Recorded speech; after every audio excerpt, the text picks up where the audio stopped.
Hey guys, welcome to another voiceover. My name's Akmi-chan, and for this term's voiceover, I will be painting the character Revy from Black Lagoon. So she is one of those classic female anime characters. I haven't painted her yet, so yeah, this is gonna be very interesting. So I have a sketch already prepared, and I went ahead and blocked the character out. The background is also kind of roughly there. Again, it is photos that I put together. I'm not sure if I will commit to this. I just kind of grabbed a bunch of photos together, stacked them up to create this composition. I'm not sure if this will make it into the final render. Sometimes I tend to change the background if I don't think it fits the character as I render the character out, but it's just there so that there's a bit of background. Usually I find it easier to paint character lighting and shadow with some sort of background, but yeah, as you can see, I blocked it out already, so now we can just get started. Gonna lower the opacity of the sketch, and I will be starting off with the part with the most skin tone.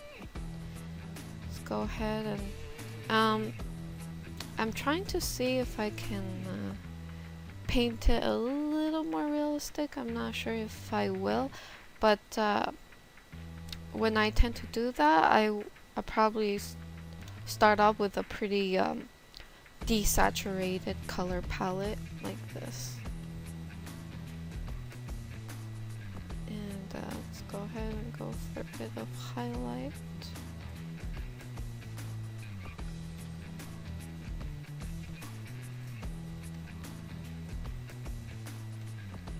Let me remove her strap, gum strap. I'm using the airbrush to roughly do a bit of a quick highlight guide. Let's go ahead and paint a bit of subtle, and let's see here, go down like this, and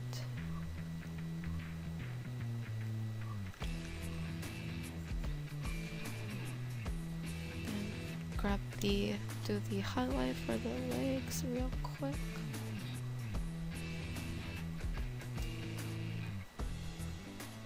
Okay, after I do that, I'm gonna go ahead and hold on, use the lasso tool. So for the top, this is the original spicy version. I'm probably gonna do a more censored version later. So after I do that, I will just quickly go into hue saturation and do a rough,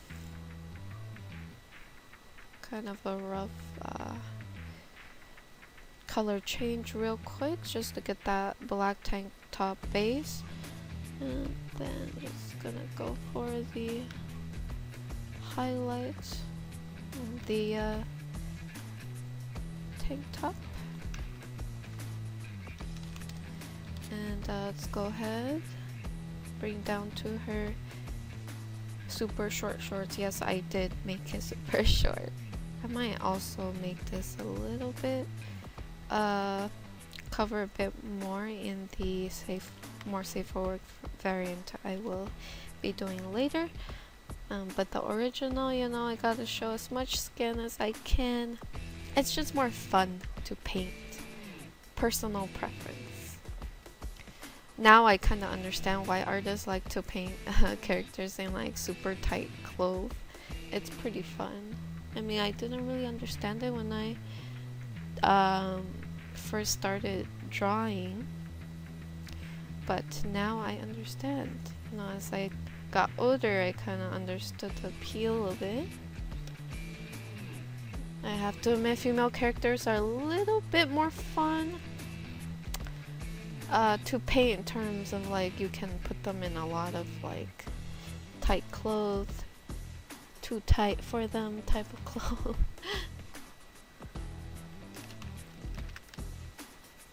So recently my Cintiq has been doing the thing where the pressure disappears for a tiny while and comes back.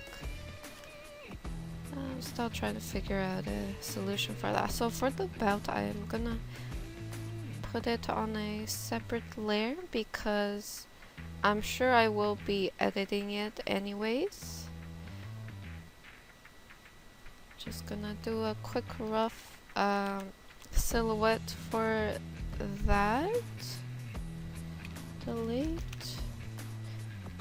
So that I can focus on the legs later. Let's go ahead. So for the gun holsters, probably be doing that separately later as well, but here's the guide for it. You know, I consider should I paint guns, but realistically speaking, what I would do if I were to paint her holding a gun, I'll probably look for a reference for it and then copy paste the gun literally from the reference and paint over it, because I know I have trouble with painting guns and stuff and prop like that. A lot of times I use photo stock, paint over, or I would need to find a very good reference to help me, otherwise I can't I won't be able to paint it to a degree that I'm satisfied with. This is why for this tutorial I'll just leave it in the holster. It will be a little simpler to do that way. Alright, let's go ahead and do the hand. So I've been, it's kind of embarrassing to admit this, but I've been actually taking reference pictures myself and been using that for some of my drawings, because some of the poses I want to achieve is just kind of hard to imagine, so gotta use reference. And that way it won't be on the internet, so to speak. It'll be like a special unique reference that I create myself. But yes, I'm just go ahead and adding the shadow, and yes, I do have a reference for this.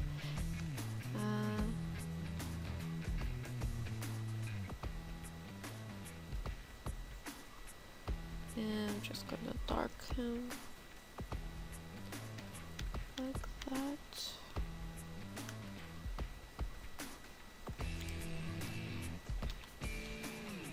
Same here, I'm just gonna darken it a bit more. I'm gonna go into more of a pinkish color.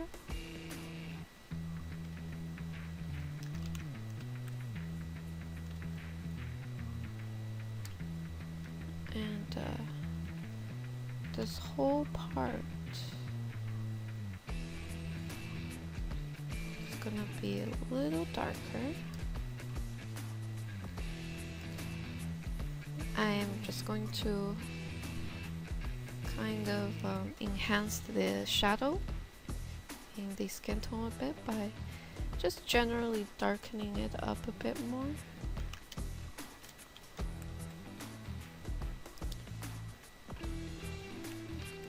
Let's go ahead and add a bit of warmth on the side, just a bit. Have the rim light hitting her. Same here. Add a bit of subtle rim light. I will have to work on that side a bit more in detail. I'm going to create a new layer. Alt, click, constrain down so it is constrained to the body layer. And I'm gonna go ahead and work on the bottom portion of her body. And this is very important because I need to hit those muscle landmarks well. Okay, let me go ahead and select this color. Let's go ahead and add that. And it's very important to capture these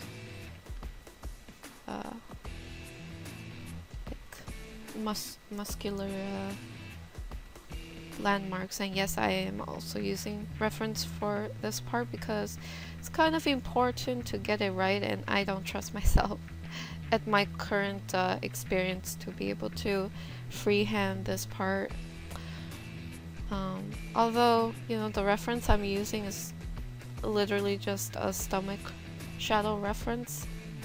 It will tell me like where roughly the shadow should be and stuff, and what the form is supposed to look like, which is very important. And also a sharp angle for the hip bone, because hip bones are a good way to kind of just add that extra anatomical detail in your drawing to make it look a bit more realistic, I think.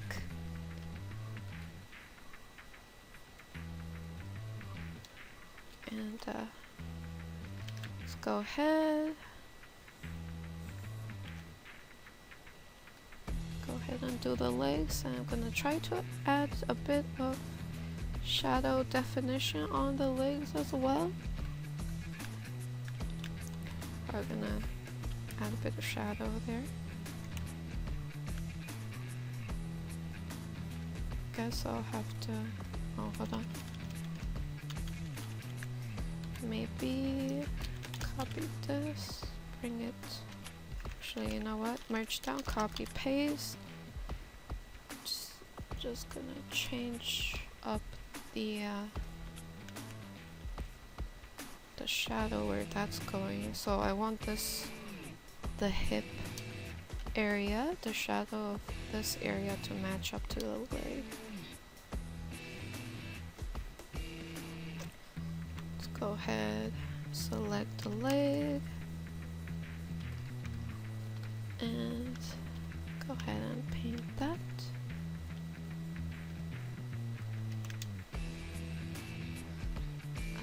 So this will be a rough guide, I mean a rough shading of the body, but I did manage to get down the majority of the anatomical structure that I want to get down. Now onto the hand. So the hand is kind of tricky because the hand, yes, I did take using a hand reference from my own hand.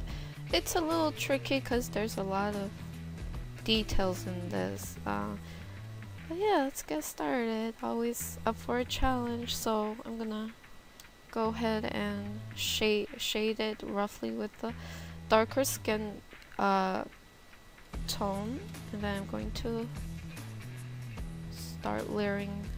A bit of a warmer tone in here, and stack shadow where the fingers are separated. I'm just gonna line it with a very rough, oh gosh, see that?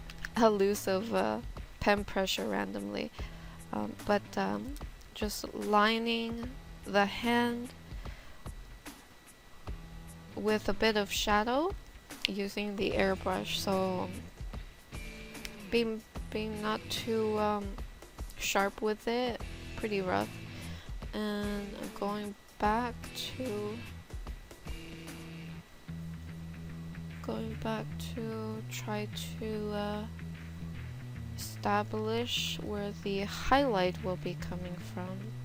Let me go ahead and make the thumb a bit pinker. Okay, I'm gonna paint her like a little bit more in detail later. So yeah. I kind of wanted her to make the, you know, like the gun, imitating a gun with her hand and pulling on her tank top strap, that type of deal. Okay, now let's go on to the face. The face is one of the hardest part for me to get right because I care about the face a lot. And I'm oftentimes quite picky on it. I have to get it right. And if I don't think I'm getting it right, I'm just gonna keep working on it until I get it right. So yeah, oftentimes it does hinder the process a bit. You know, you get so caught up on painting one particular part of the character, you just kind of tunnel vision on that part. And sometimes it is not a good way. But you know, sometimes you can't help it. And I think I also read a few comments or gotten a few messages on you guys, you know, telling me how you have art blocks and you're not sure how to deal with it, and you asked me if I have art blocks, and I will say yes to that. Definitely do have art blocks. However, I guess in the way I deal with it might be just kind of working through it no matter what. And I feel like a pretty good way to deal with art block is actually to plan out your art more than you're used to, because nowadays what I would do is I think about the character I want to draw and I go out there looking for references of poses that I might do, or I would take reference pictures myself and be like, okay, what would be a interesting pose to draw that is not kind of overdone? And sometimes you can't help it, you know. Repeated poses are kind of inevitable sometimes, but at least you can see, okay, what kind of poses I can like push it a little to be a little different from, you know, the poses that's already out there. Look for reference, look for color, story reference, and generally just plan out what you want to do. And I feel like that really helps when it comes to art block, because then you kind of have an idea of what you want to do and you kind of go for it. And if it doesn't work out, you know, I take a few days now. Instead of, I'm literally working on probably 3 to 4 pieces at the same time, because I do it, I leave it alone for a day, I come back to it, and that will repeat, because sometimes after I finish a piece, I leave it and I come back and I'll ask myself, is it what did it turn out the way I want? If not, then I try to work on it a bit and come back to it and stuff like that, which I think helps. But anyways, the face is probably gonna get edited as well. This is kind of a rough, probably need to go more towards a dull pink color. This is a rough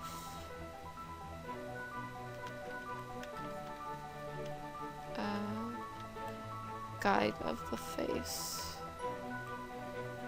Guess it'll have to be a darker color because I want her to make like the O shape with her mouth and stuff.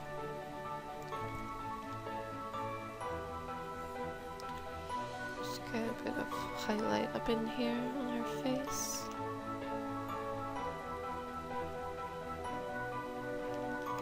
Actually, you know what? I'm just gonna leave it like that for now. I'm unsure right now, so I'll leave it. And let's go ahead and paint her hair. Her hair is like a brownish shade with a hint of red.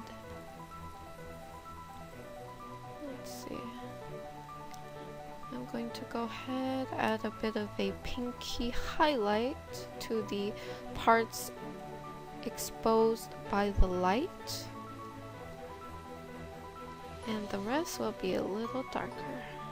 This is a rough look of how I want her hair in general to be, what color I would like it to be. And of course I'm going to hint more of the red tone with the hair facing the lighting. Let's go here. I did separate the hair into their own layers, and also I'm not sure if I will keep this composition for the ponytail, but just leave it like that for now. Probably change it later anyways.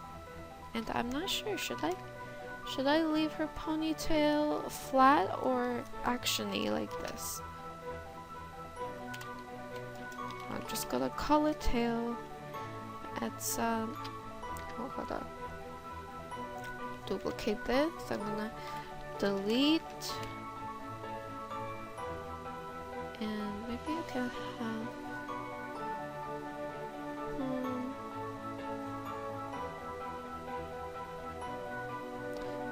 anyways, I think we will have some room to play around with her hair. Oh, come on. I kind of like that actually.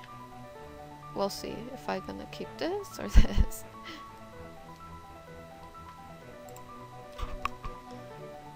Alright, let's see here. I think it's about time we flipped it. Have a look-see, and we shall continue from here. But first, let's go ahead and do another step. So at this point, I'm just gonna lower the lines a bit more and reassess the body, because that is the majority of the shadow. So the lighting, in terms of lighting, it kind of doesn't make too much sense, because you got the lighting here, light source here, and then on the bottom it's like over here.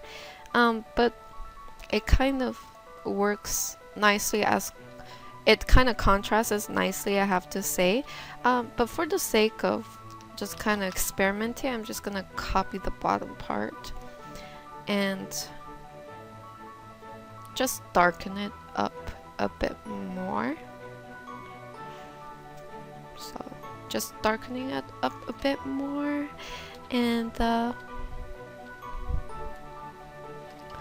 me go ahead and just gonna flip my reference real quick. Save. Okay.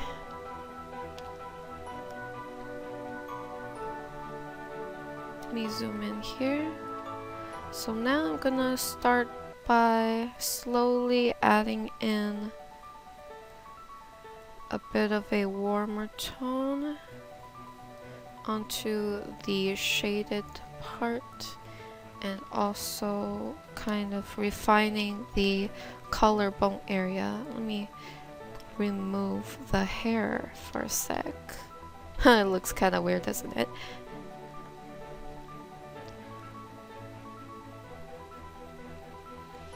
I'm going to turn down the lines a bit more.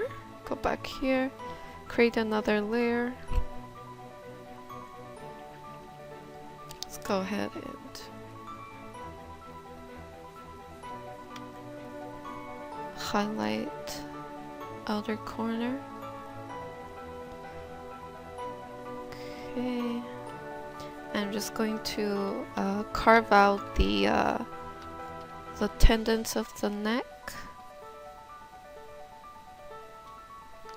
Let's go ahead, shade that in.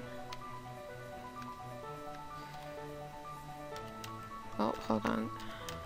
Just gonna add the shadow, contouring the clavicle over here. Take the highlight here.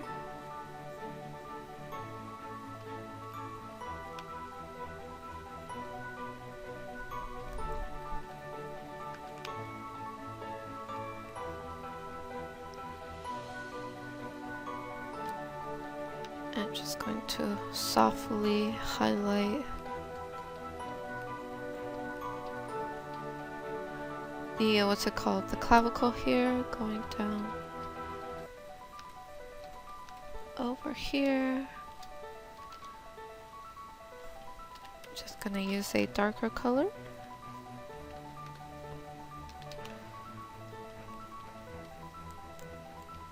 And you know what? I'm gonna remove the lines.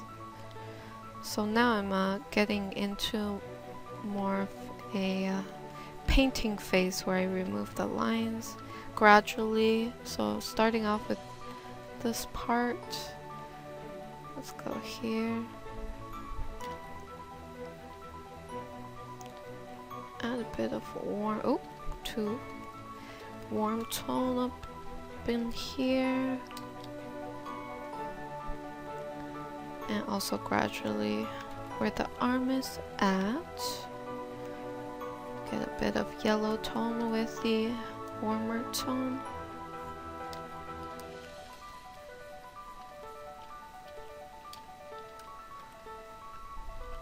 And let's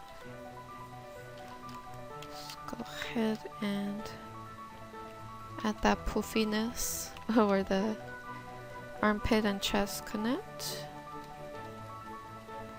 This part will probably be a bit more, let me merge down.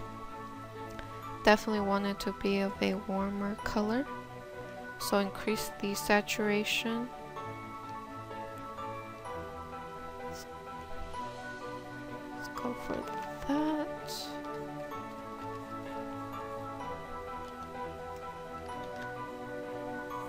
And just gonna contour the arm,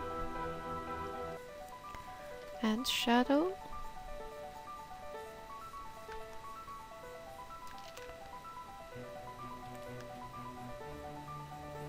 There. I'm just gonna keep the shadow towards kind of dark in the center and then gradually blending it in. Gotta make sure to kind of contour the shoulder blade here.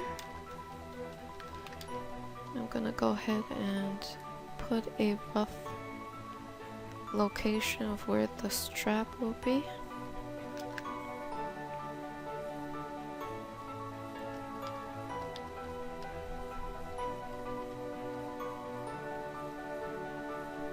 Go ahead and raise the tank top a bit.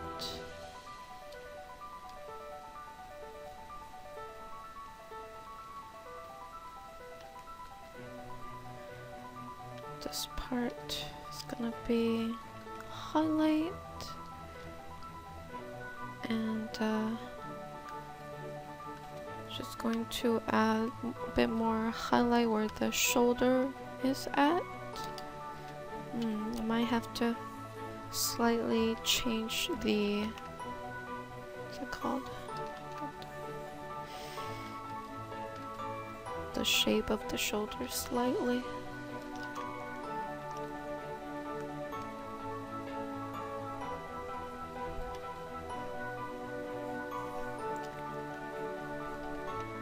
Here we go. And I'm just gonna gradually blend this part in.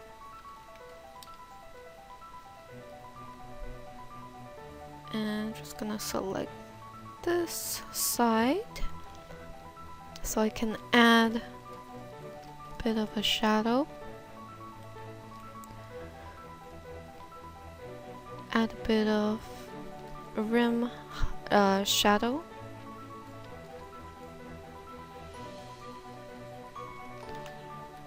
Let me go ahead, do this real quick, and blend it in.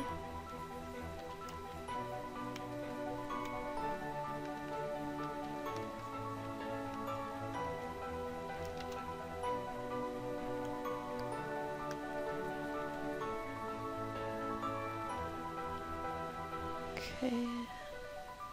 Just gonna gradually add the highlight down here.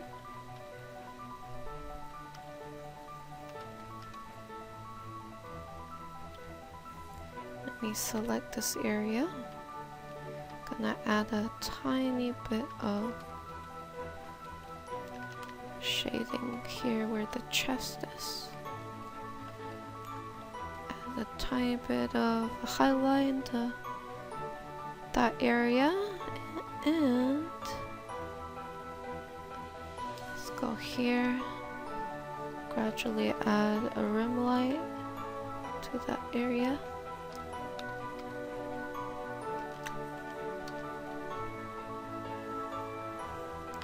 Let me go ahead and probably need to add a bit more wrinkles on that as well, and also let me go ahead and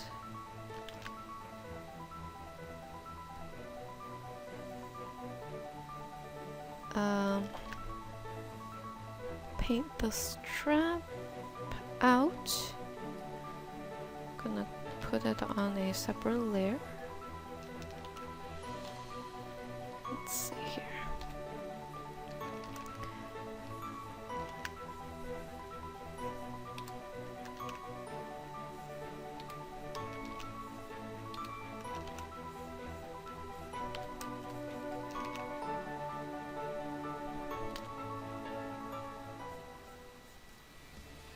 There. I think that makes sense. I might change it up a little bit.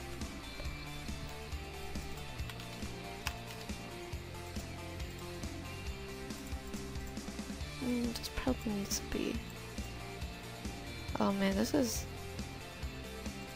might be a little trippy with how the straps are overlaid like that. Okay, but yeah, that's where we're at.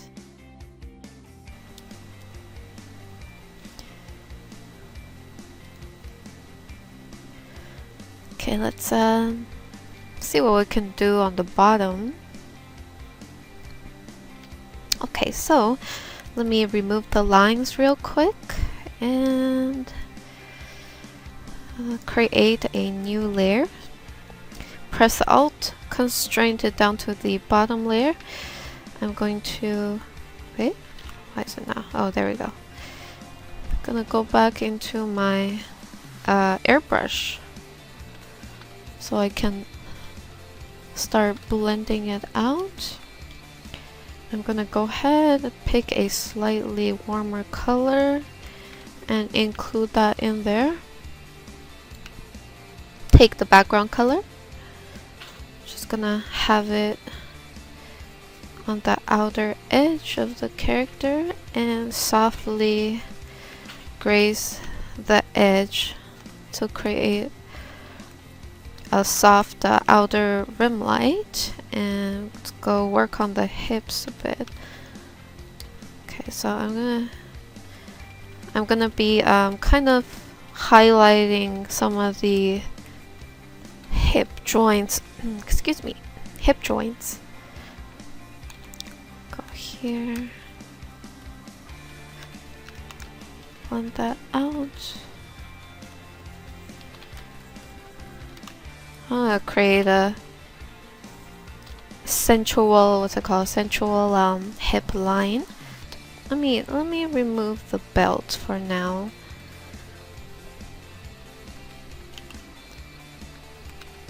Let's go ahead and blend that out. I'm gonna go right here. Let's go up here and borrow some colors. Let's take a bit of that color. Take a bit of this color.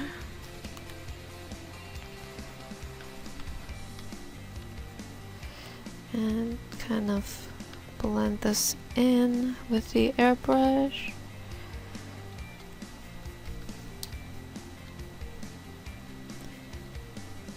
I'm gonna add a tiny bit of shadow around it. Add a bit of shadow underneath as well. Take a bit of the highlight, blend it down.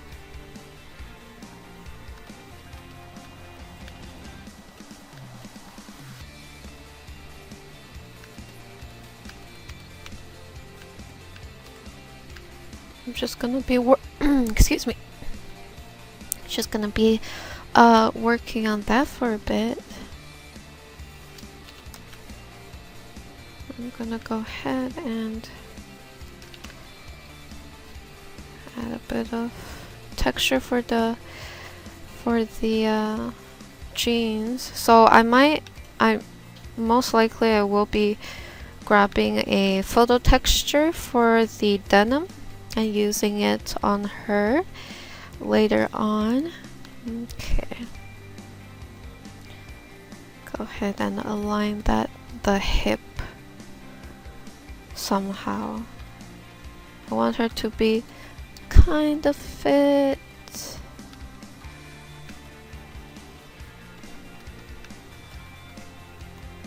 go here, align that, and take some of the color from upper torso and reusing it down below.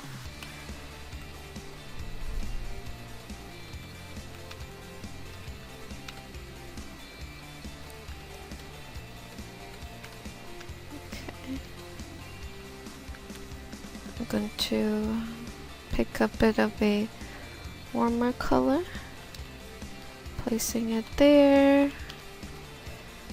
add a bit of a darker color to blend it in, extend the shadow all the way there,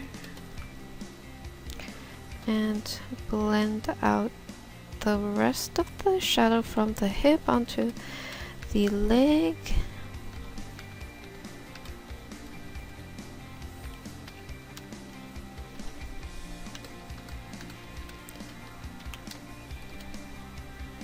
Go here, take a bit of this color, bring it down,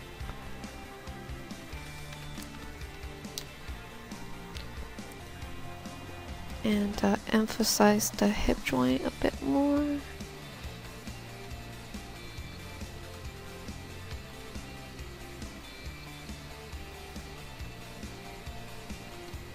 Let's take a bit of the highlight color,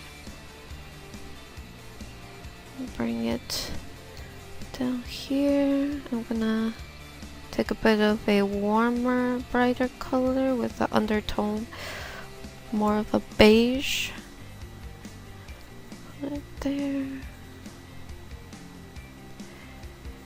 And really highlight the hip bone here.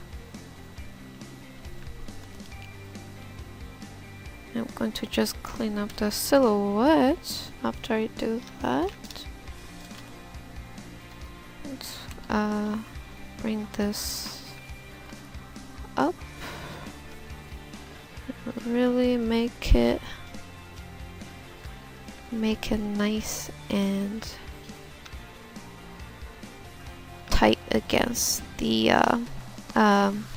anatomy and the shorts, just kind of continuing the lighting down below.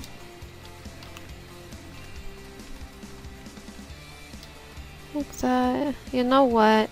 I'm kind of tempted to extend this a bit. So before, after is just a little bit more refined and stuff. Let's go ahead and give her like black undies or something. I'm really making it risque. Just, it's more fun this way.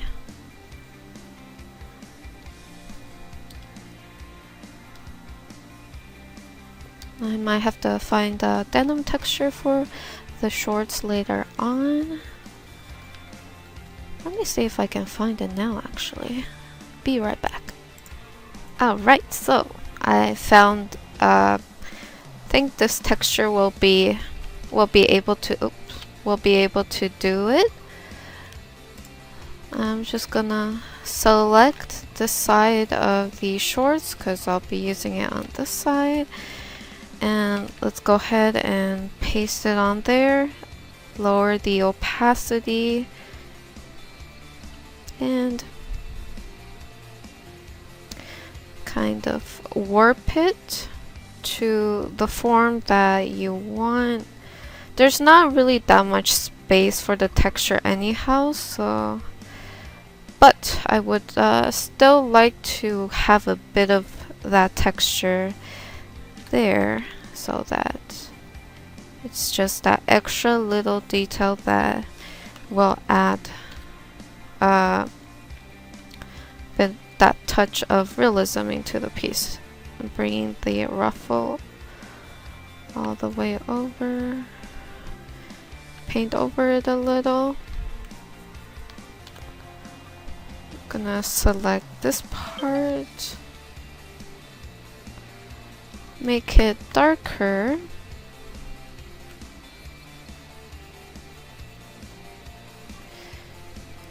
and add a bit of highlight on this side. It's a little rough, but as you can see, having the texture there adds just a bit of that extra little detail. If you zoom out, it will look not as rough. But of course you can kind of like make it look a bit more better if I spend a bit of time rendering it out to blend it in better with the piece. That's if you want to spend the time. Sometimes, you know, I do like texture work and then I come back the next day to render it because at that point my mind's probably already really tired on the piece. So yeah, it's understandable. So now I'm trying to do the inside of the shorts. Kinda probably need to find a better reference for it. Alright, so found the reference of what it would look like if it was open. I'm gonna grab this right here, use it as a guide, just the opening. Flip it over where it makes a bit more sense. Gonna see if I can warp it to my composition.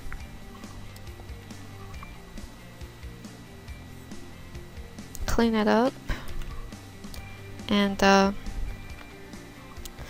let's go ahead and take this color. We're gonna have to paint over it so that it fits the denim that we have. Let's go ahead and paint the leg. The main takeaway is the buttons, so I'm just going to re-render the button a bit.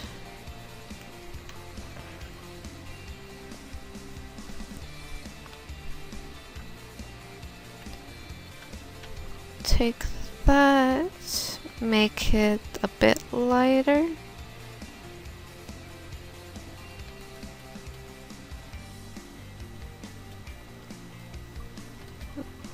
Take that. Okay. Might need to actually. I'm going to drag this over a bit. Bring it over a bit more. Highlight it next. So now I'm just trying to bring the composition together and try to make sure it fits by painting around it, kind of just refining what I've already got. Let's go ahead and do the black undie. I'm gonna select this grayish color for a bit of highlight. So now you see that it's starting to kind of match what I'm going for. I'm gonna darken what I just selected, erase a bit of the edge there.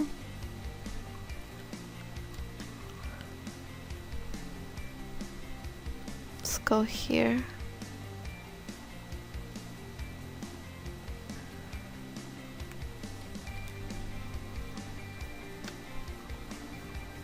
There. And kind of render out the rest of the area. I'm gonna have to re-render the zipper as well. I'm gonna paint over the button so I can probably add the other button down here manually.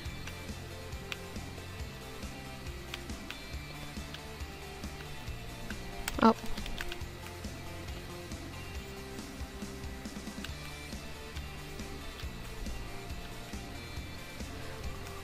It's still kind of messy. I think I'll get to it somehow. Paint these zippers, make it a little bit darker. And then as for here, let me go back to my texture here. Select this side. Oh, maybe I just need this much.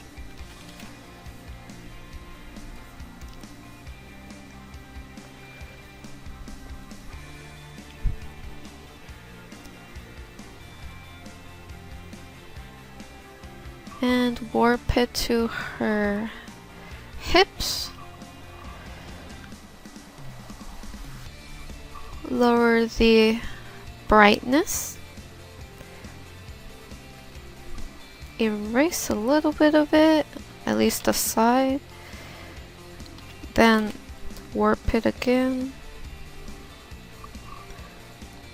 Okay, after I do that, I'm going to take my lasso tool and make a few random scribbles. I'm just going to use the brighter color, make some of those tiered fabric white lining on the shorts. After I do that, go back and clean up the silhouette. Merge down.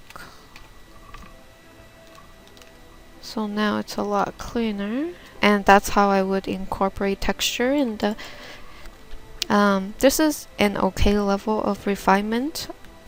Sometimes I would even go a little further than that and make it a little more cleaner and refined, but that's depending on, you know, if you prefer, if you like it more refined, or if you're okay with a little bit rough around the edge. I'm gonna add a bit of blue, highlight towards the bottom for skin tone, coming from the environment and stuff like that, or coming from the surrounding. Same for here.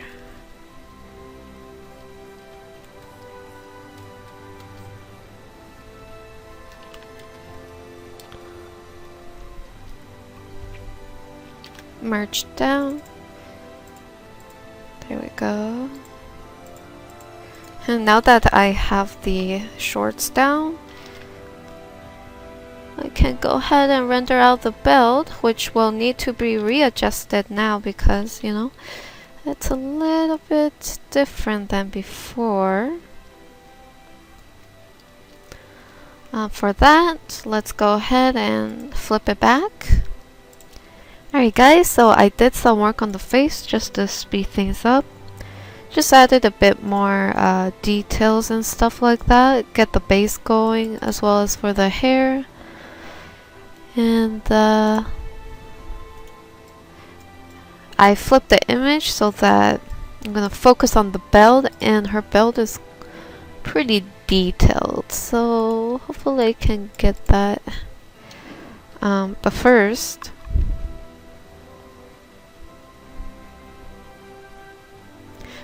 I gotta clean up the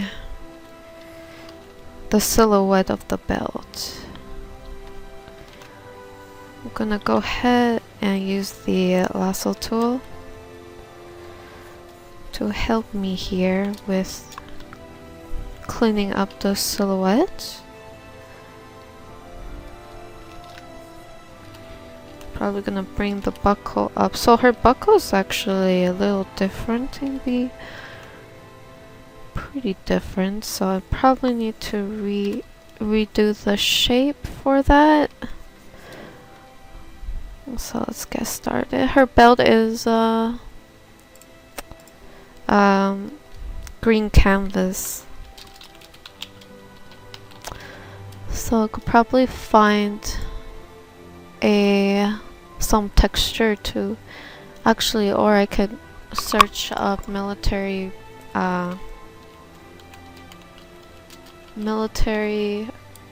belt or something like that,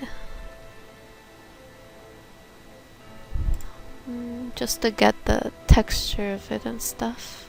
So I pretty much found a very similar belt that is pretty much her belt design. So what I'm gonna do is I'll be using this to just create that texture, and I'm gonna make sure to build up a layer for it. So gotta make it look as thick as I can make it look.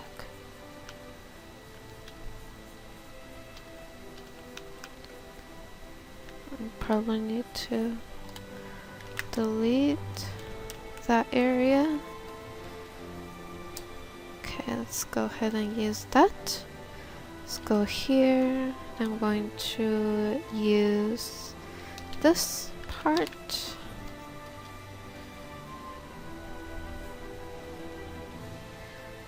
Flip it.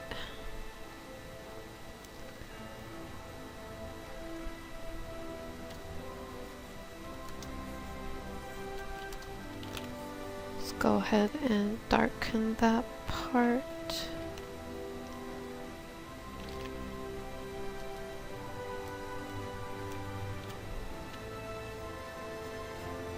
And then we'll do the buckle part. Kind of looks like that. It's gonna be... before I do that, I'm going to darken her belt a bit more. Make it a little darker. After it's a little darker, I'm gonna go ahead and add the buckle.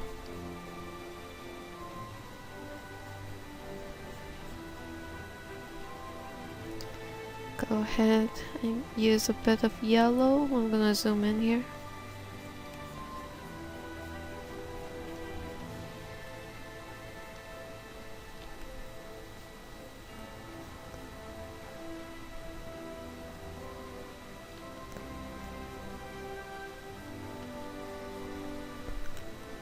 Okay, after that, it's a little bit dull, so I'm just going to continue to add some highlights.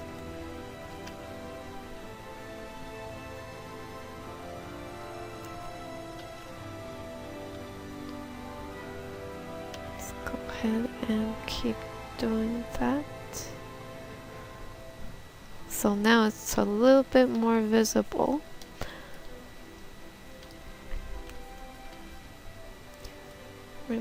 Actually, minimize that.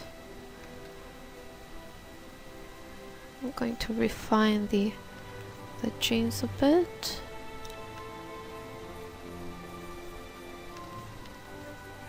I'm just going to kind of erase some of this detail because we're going to go ahead and add that in later. So that's that side. Now for the other side. Also, the jeans is not really properly done here. But once we put the belt on, I don't think there's gonna be too much issue. I'm gonna remove that. I'm gonna name the new layer that I started doing the paint over on belt. Alright, for this side, we're gonna do the same thing. Just gonna select this texture right here. And gonna be using this. Can't even put it up a bit.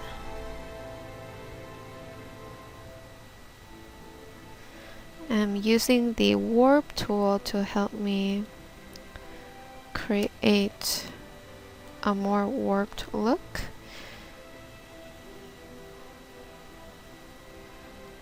Okay, I'm just gonna select that area, darken the belt, texture in general. Take a bit of the highlight color,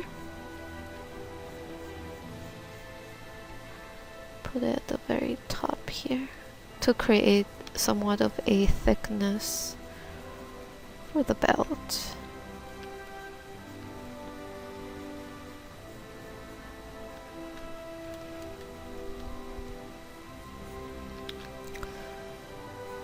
And somehow I'm gonna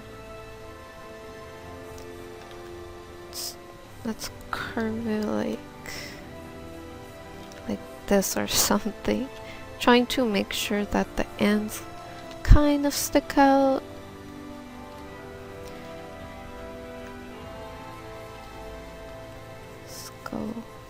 Let's make it look like this.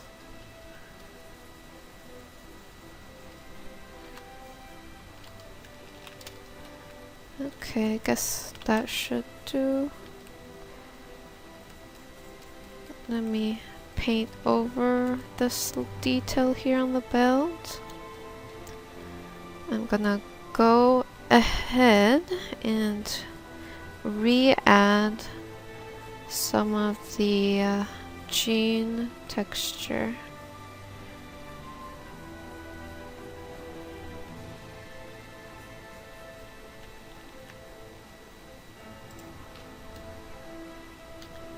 So for the other side, I'm gonna try to see if I can reuse this somehow. So,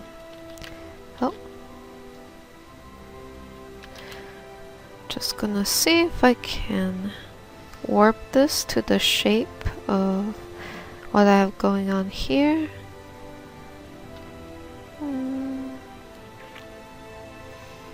Trying to see if that's the best option. What I'm gonna do is kind of erase it to blend it in here, and we're gonna cut this part and see, maybe I can warp it like this.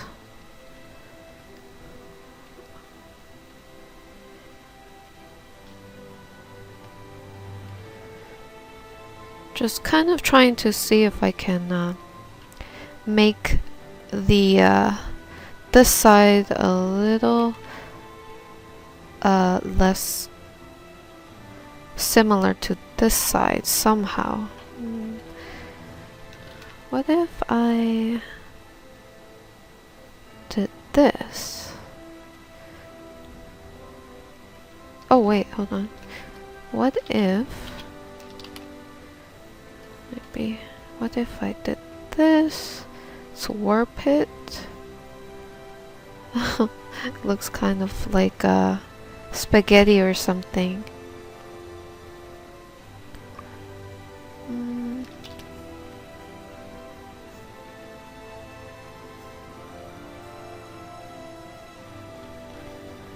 Maybe I can warp it a bit more.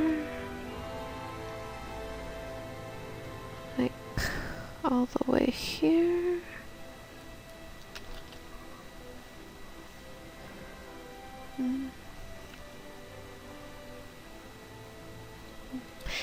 maybe something like that. Let me see if it will work. I'll make it a little thicker.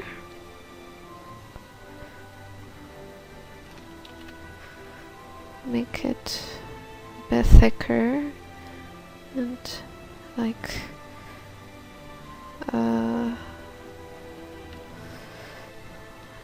pretty much I'm trying to see which shape is a bit more organic,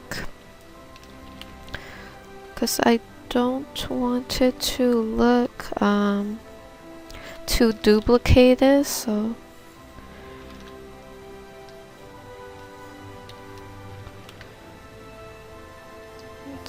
I'm gonna select that part.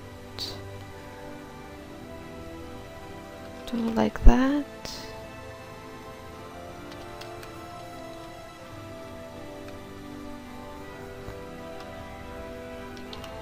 What if I do it like that?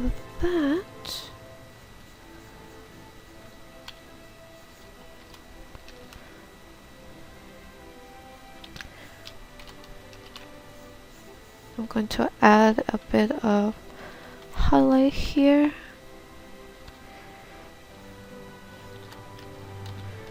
Go ahead and clean that up. And here, there's supposed to be a little protruded button here so that this hooks onto this side, but since it is flipped, I don't think we'll be able to see it too well. But anyhow, this is what I have for this side. Now that that's done, of course we'll be adding shadow as well, but before that, I'm gonna go to the jean part. Just gonna work on that bit. Select a bit of the surrounding environment color. Put it on the jean. Belt, merge it down. Create another layer. Definitely need these little tabs because that's the reason the belt is attached to her jeans, because normally she doesn't have these tabs. Well, her belt is literally on top of her shorts, so in order to make our design make sense, I gotta include the tabs of the jeans. And her belt is definitely a lot thicker as well. This is not as thick.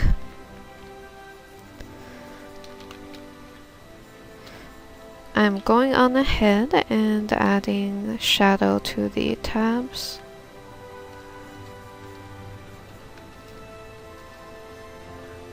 And adding some shading, some highlight shading for each of these tabs. Go here now.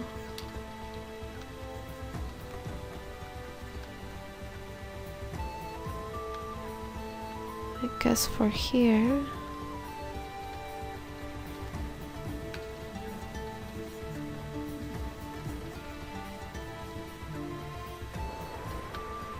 I'm gonna go ahead, add the drop down shadow for each of these areas. There we go. Merge down, create a new layer. So now we gotta, time to add the little circular details. Just gonna do a couple.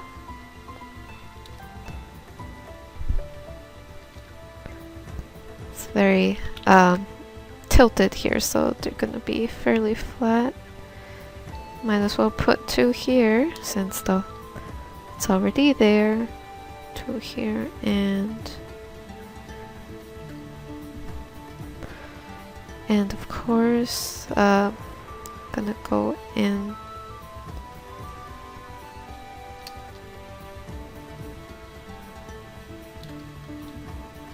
add the shadow.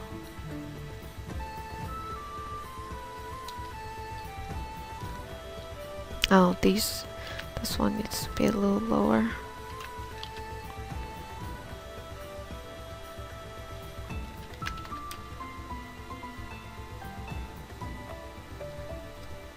Probably these two needs to be a little lower.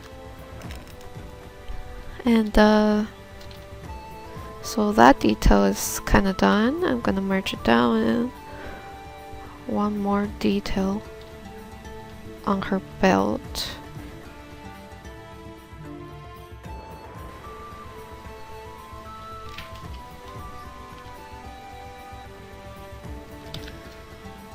Okay, I'm gonna start off by drawing the base for it.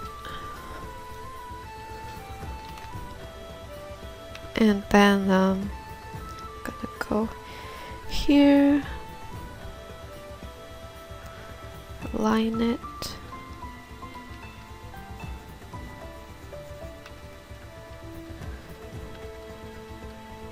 and just kind of add a bit more detail. So it looks like this, kind of, on her belt. Let me go ahead and select that part and a bit of shadow. Go here. Let's go ahead and add some highlight.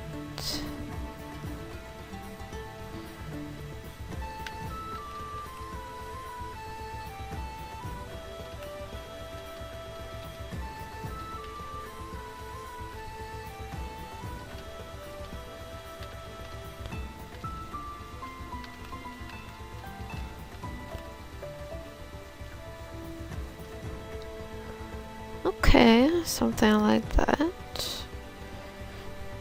I'm going to go ahead. Oh, whoops, not that. Let's go ahead and copy this and add this in a few areas of the belt. Oh, good thing there's not a lot of these.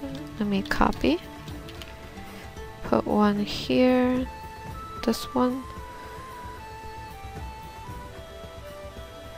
will need to be adjusted.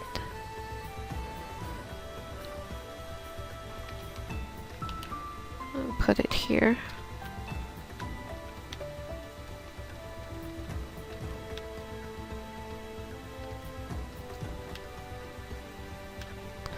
Oh.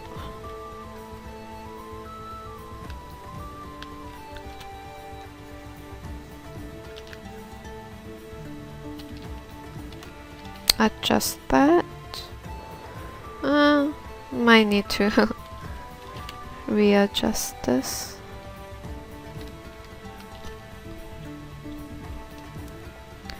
And copy this, deselect, bring it over here. Place a few on this side too.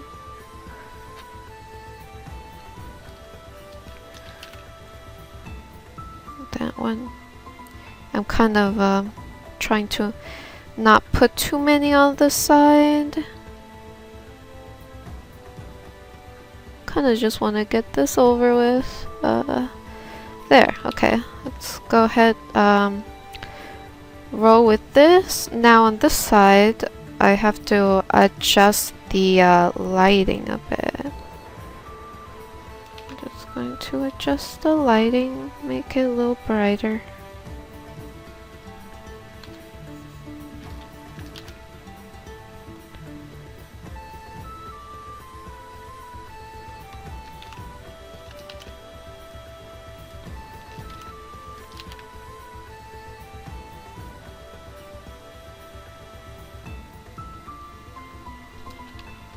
Okay, something like that.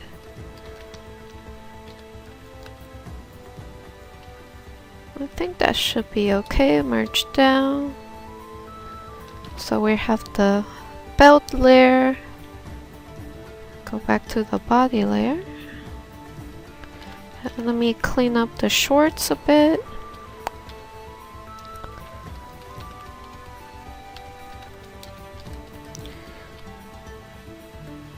using the lasso tool.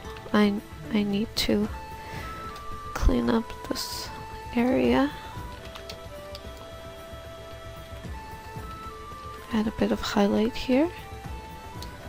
So just so I can create somewhat of a muscle definition.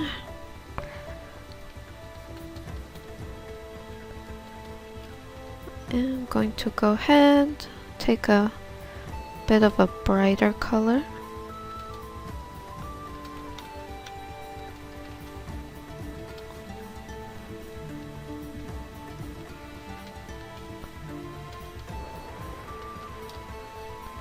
Let's go here.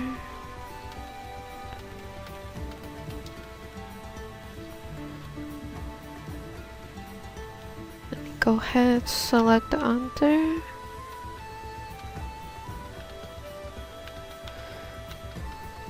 Add the shadow underneath the shorts. And I'm gonna add some skin tone to the whites of the shorts. Blend it out a bit. Zoom in and continue to add a bit more finer, smaller details. Same with this side. Adding a rim light on the side for the whites, and here too. And basically just kind of blend the details together or soften it up. Do a little scribble to create that ripped denim texture.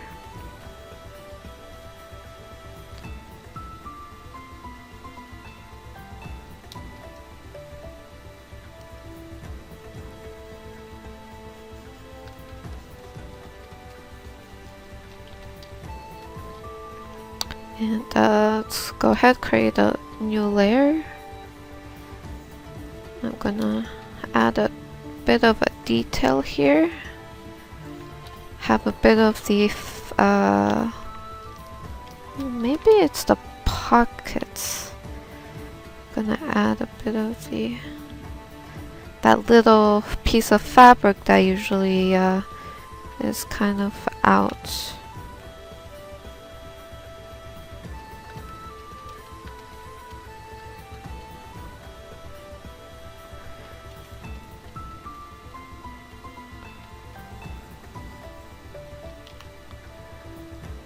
Okay, after I do that, I'm gonna go ahead blend it in a bit more.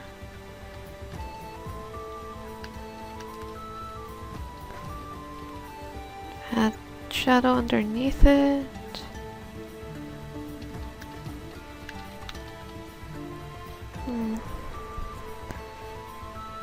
Let me see if it would look better if I made it a little darker. Okay, onto this side.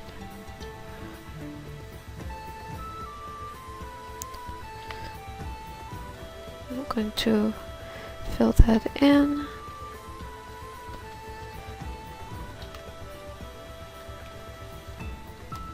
And then add a bit of shadow underneath.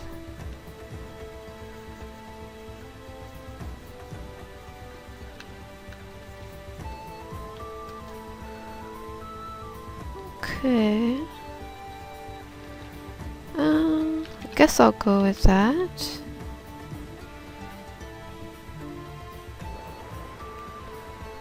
Okay, now that I kind of finished the jeans, let's go ahead and work on the tank top here.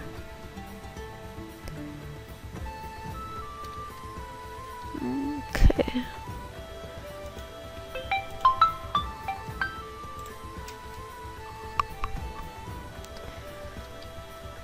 Alright, let's get started.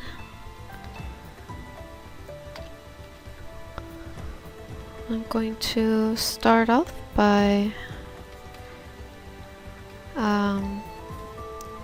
adding a bit more shadow to the top first.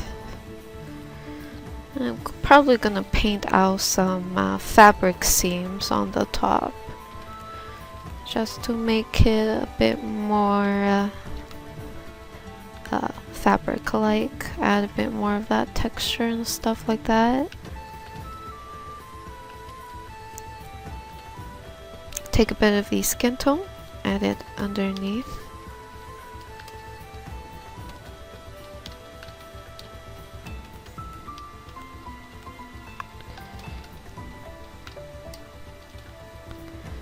And I'm gonna go ahead and extend the highlight down here in forms of fabric folds. Same for here.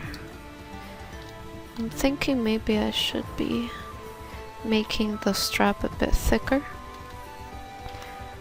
Gonna remove the hair.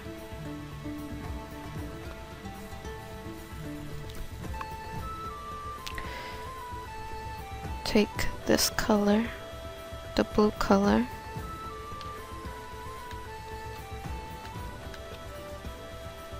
and start to kind of give a bit of volume to the seam of the top here.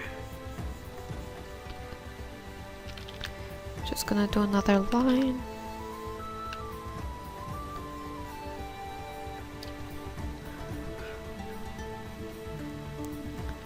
I'm gonna add a tiny bit of highlight on this side.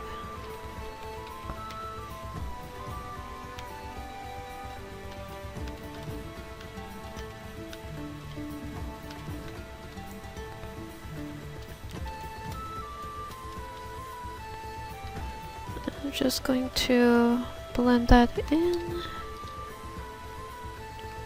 Take a bit of the highlight underneath and contour under.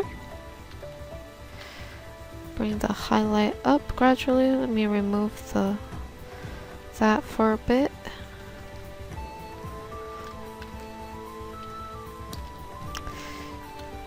And after, I'm going to create another layer. I'm going to rotate this a bit so I can get a nice selection here. And add a bit of shadow to the chest part. Darken it a bit more. Inverse.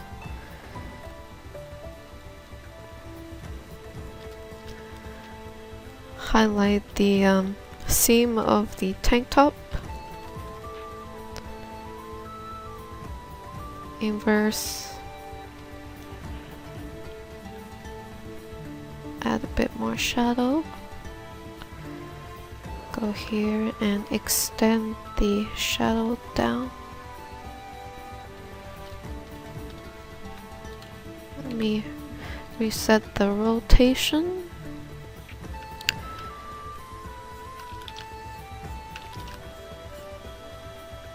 We add the line here. Make it a little darker. Zoom in here.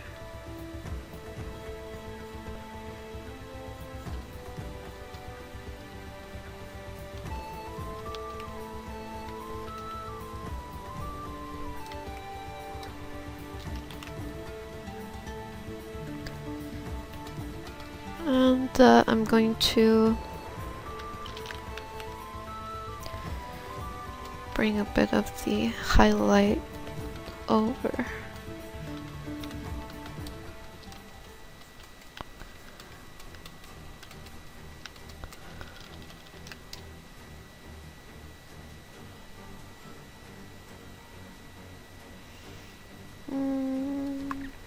Kind of looking back and forth. I'm trying to think. I think what I'll do is bring the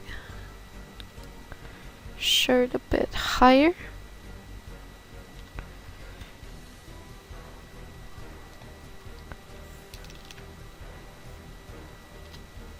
delete.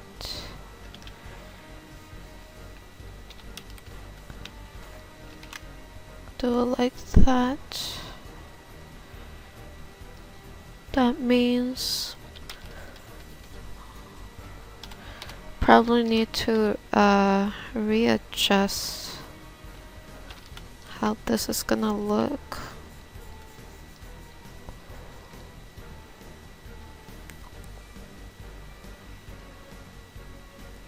Okay, let me go ahead and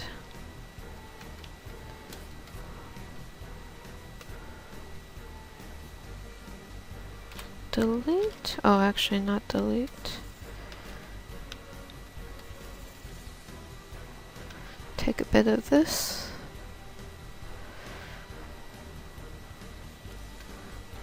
Add a bit more shadow underneath.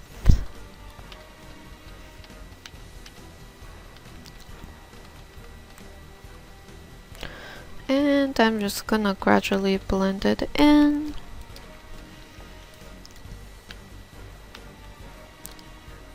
And subtly blend in the rim light up here. Oh.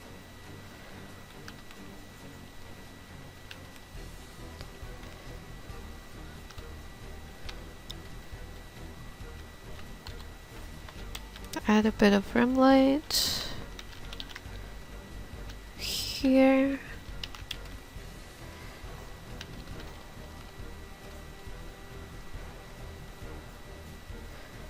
Softly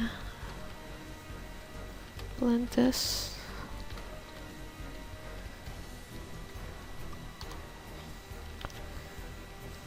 And onto this side, this arm here.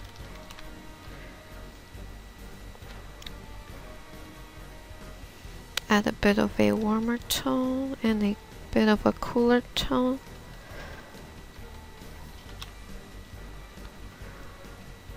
Okay, I'm just looking at the before and after.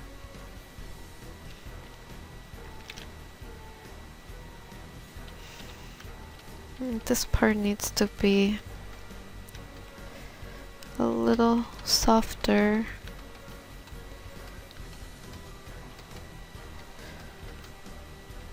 Going to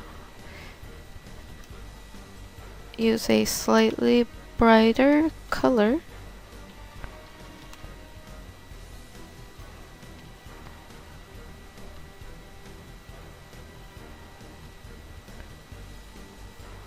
Add a bit of beige, greenish color in here. Again, to kind of balance out the generally warm tone of this piece. Before, after.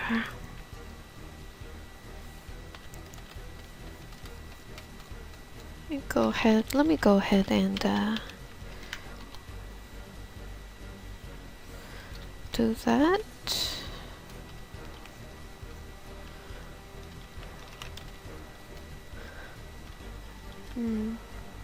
And after I do that, I just wanna...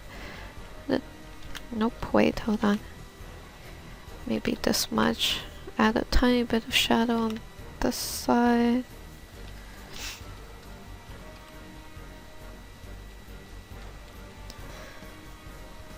Okay, let me merge down here, and I'm going to copy, Control Shift C, Control Shift V, and I'm going to make it a lot darker, increase the shadow.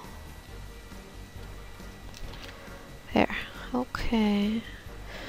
Now before I do the rest of the tank top, like adding texture and stuff, I have to finish painting the hand. There.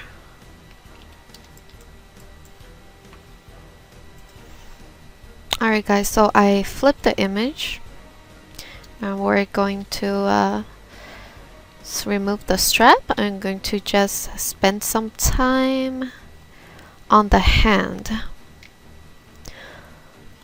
First thing I notice is that I should probably resize the hand. Maybe just a tad. So it's not too oversized for her proportion stuff, and just make it slightly smaller. Pick up a darker, basically using the hair shade as a shadow, and I'm going to kind of gradually sketch out the fingers.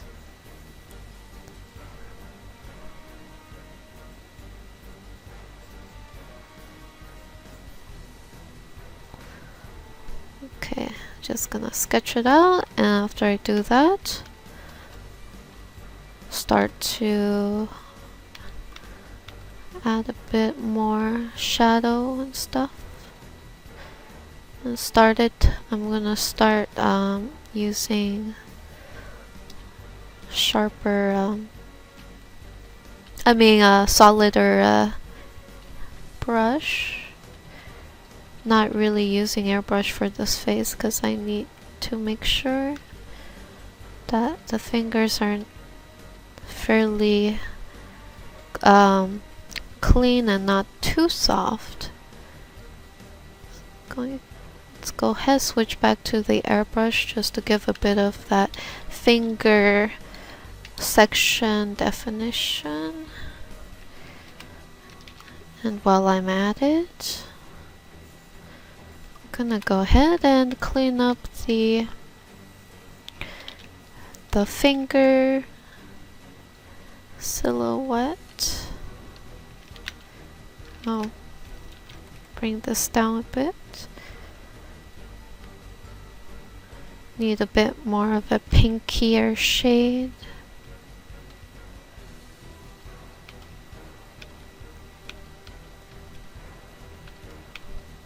But not too much.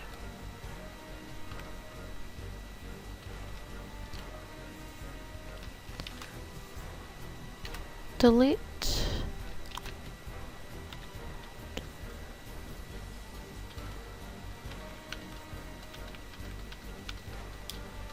And I'm just gonna gradually blend in the thumb shading here.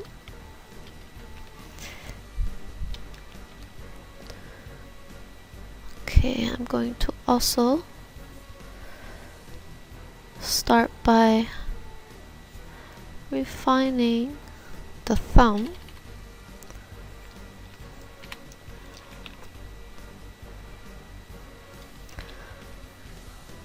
I'm gonna contour this with the shadow shade, add a bit of gray in there.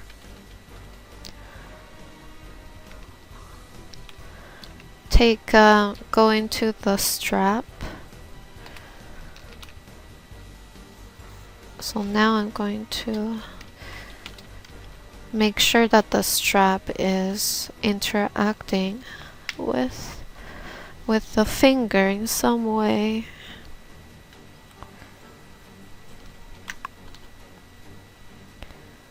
Just making sure that it lines up and everything.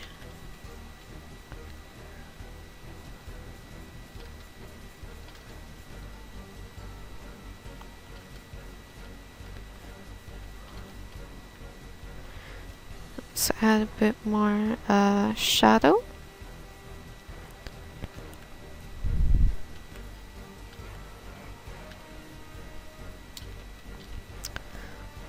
Let me clean this up a bit more. Oh. Okay, go back to the hand layer.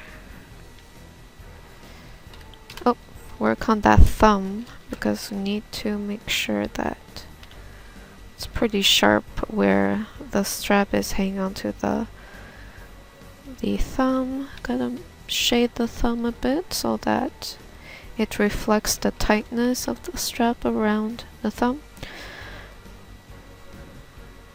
Add a bit of shadow where the nail is at.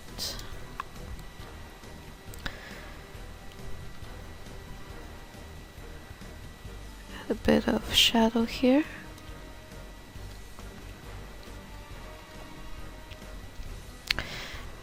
And using the lasso tool, I will slowly work on each finger.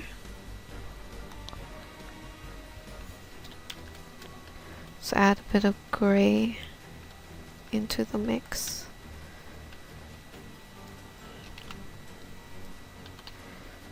Add another one here. I'm gonna be adding the cigarette separately afterwards, so clean that up.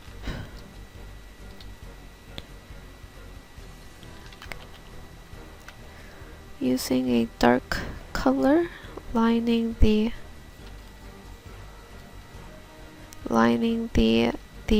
nails.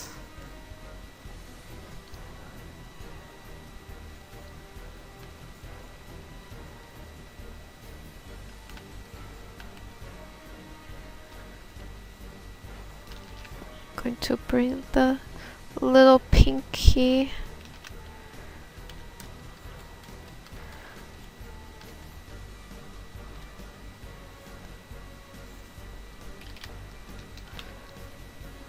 maybe I'll do it like that.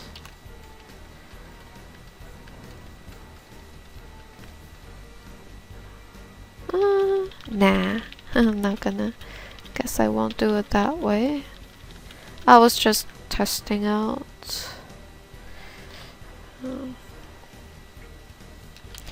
Actually, what I'm gonna do is tilt the fingers over a bit.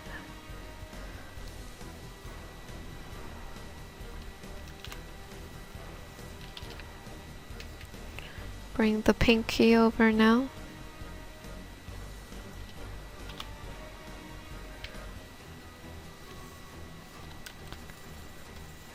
Go ahead and fill back in the pinky. Add a bit of highlight there.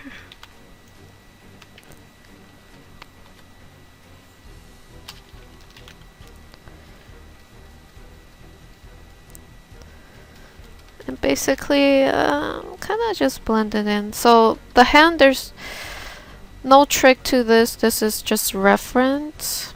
I'm just using my hand as reference for this hand, and I'm just observing and painting it. So there's nothing really technical that I can say about this, other than, you know, when it comes to hands, sometimes all artists need to use a reference, because hands are just one of those body parts that's kind of complicated to paint sometimes. So yeah.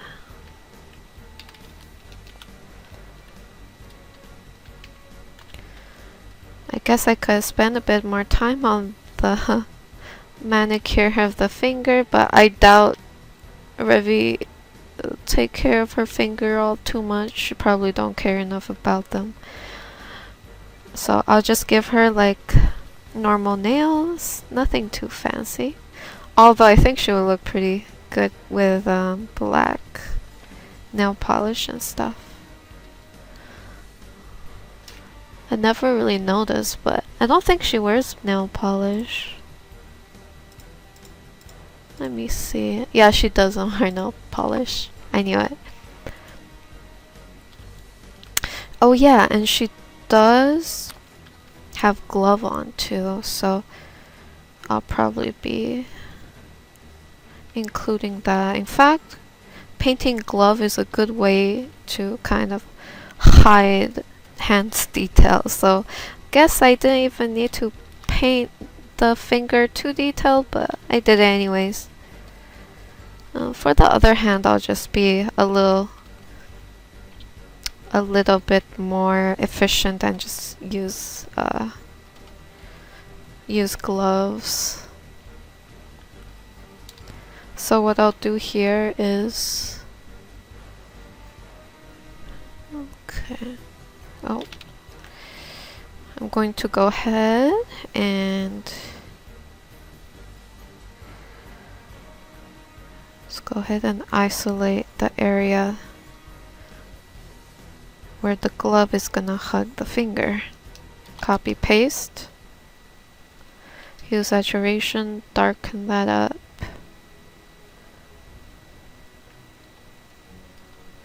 I guess I could be a little fancy, like if I do a little design for the gloves and stuff. Nah. After that, let's go ahead and do a little shading for the glove. I'm gonna use blue as one highlight color. Go back to pure black so I can give that contrast to the highlight, basically.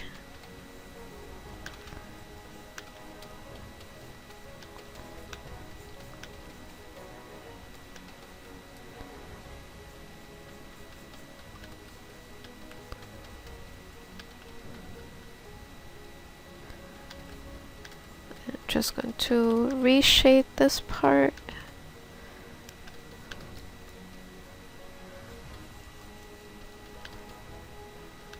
That's the thumb part. Probably a little bit of highlight here.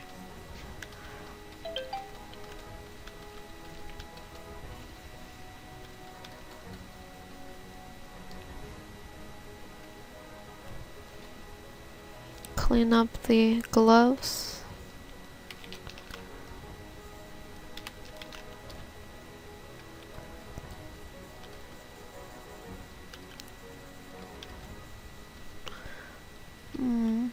I think there's a bit more detail that I could add, but I think this will be okay for now. So now that I finished, sort of did the hand, need a bit more detail on the hand, just a bit more.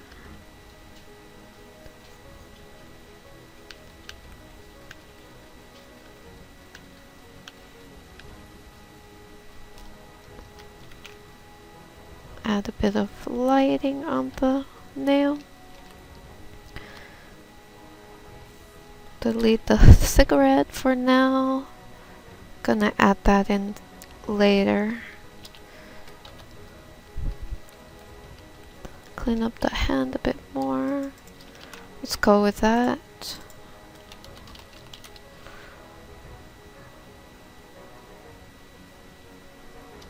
Now that I've done the hand, I can now work on the strap for the tank top.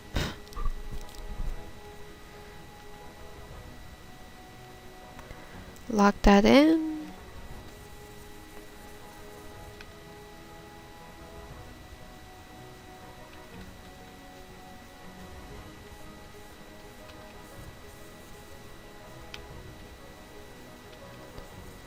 Let me go ahead and add a bit of skin tone inside the strap just to help it blend it in with the character itself. Go back to the body layer. Add a bit of shadow coming from the strap onto the rest of the body.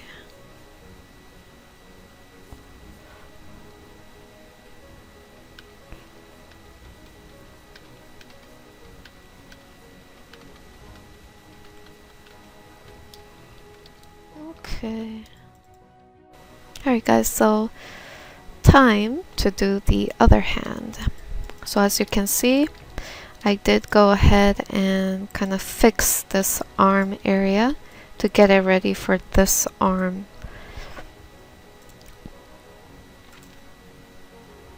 Let's go to the arm layer. First, I will adjust this side to match the edit that I did. And let me go ahead and start refining. This part needs to be fairly dark. I'm going to pick up the shadow that's already on the other arm and make sure to have it on this arm as well. Lock this down.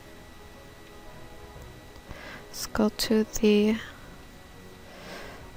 with a dark color, make sure that it's visible, the shadow,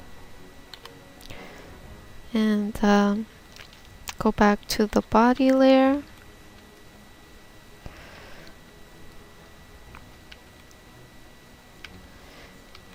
Gonna have to make sure the shadow is present with a bit of rim light here.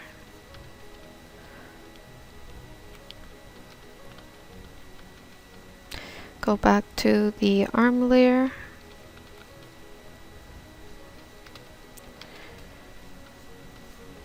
And I'm just going to pretty much refine the shadow on this arm. Let me go back to this, delete, go back to the hand layer.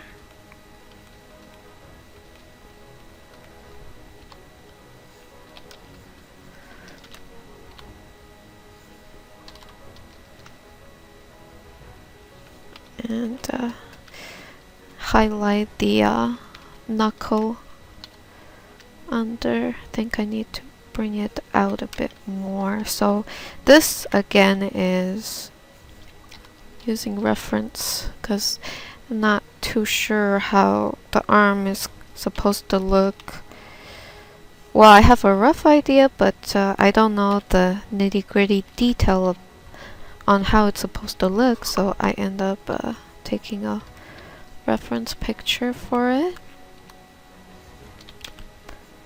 Gonna line it with a bit of a light gray tone as the rim light.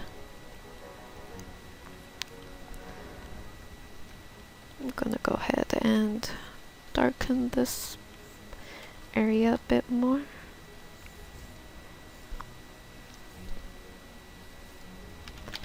Delete.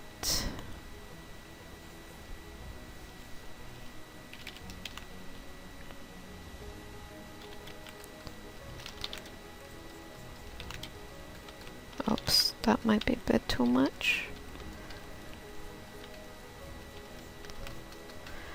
Okay, so for this part, I'm gonna go ahead and pretty much repeat the step that I did for the other arm before putting the hand in gloves. Let's go ahead, darken this up a bit more.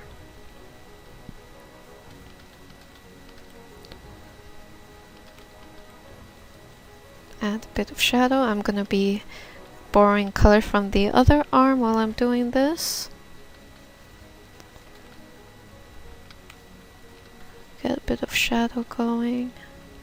I'm gonna line it real quick.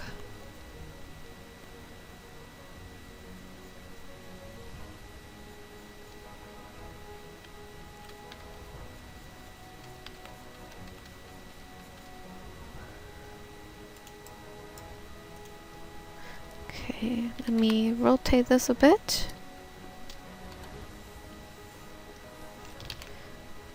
Going to move the fingers over a bit. Add a bit of highlight to the pinky.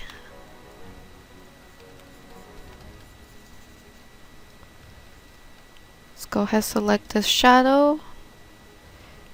I'm gonna line the pinky.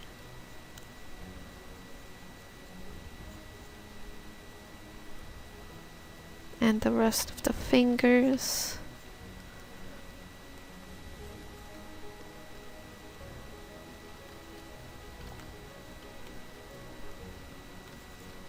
Let's go ahead and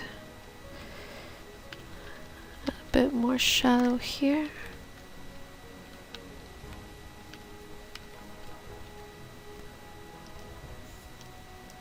And also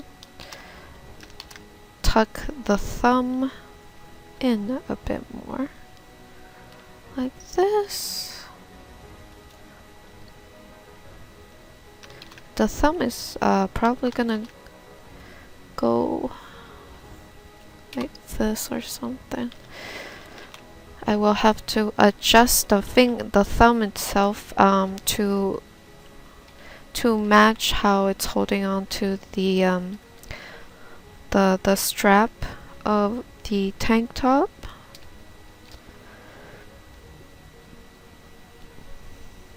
But first, let's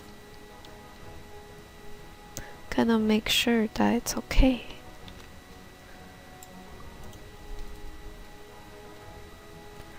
Let me use the smudge tool real quick just to blend out that part. And let's go ahead, select a slightly brighter color for the knuckles. So I'm just highlighting the knuckles here. Oh.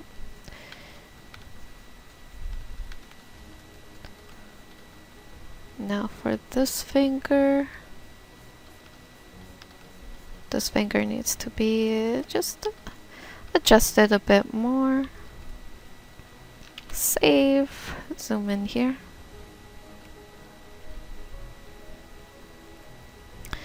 And just gonna spend the time to line the finger. The other finger now, adding a bit of highlight, I think. Just needs to be slightly brighter there.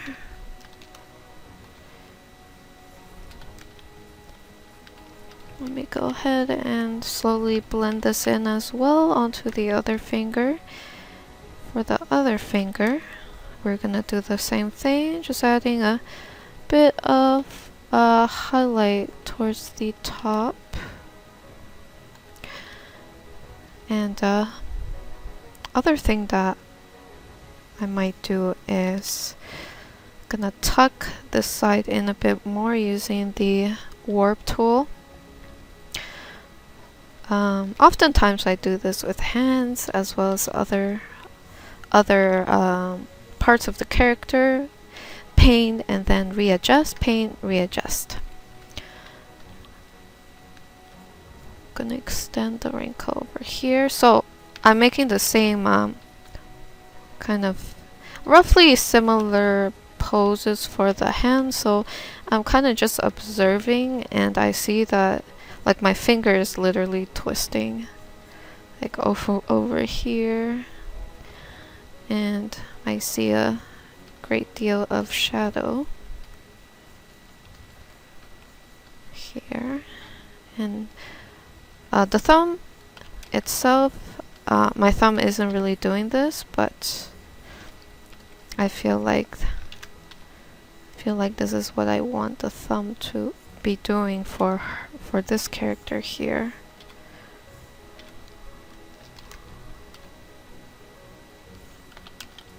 Let me just go ahead and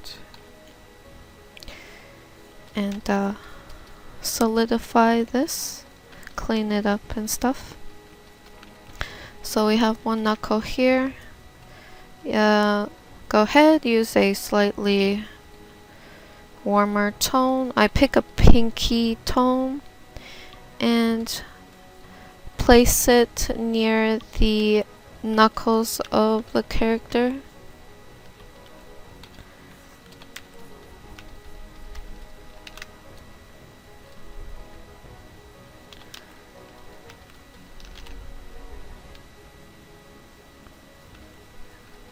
then blend this in.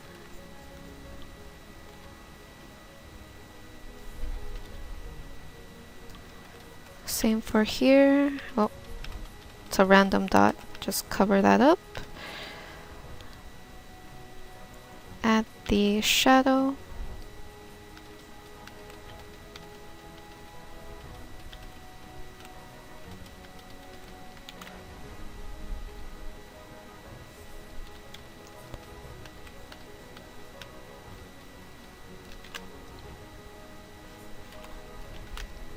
There we go. Okay. I'm gonna take this and readjust the thickness.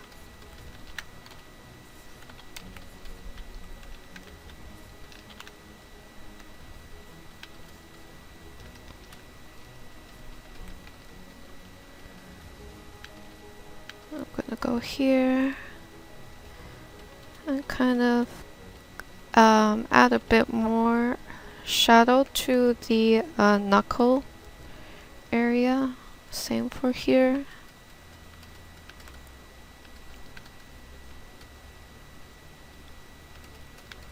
And then blend it in.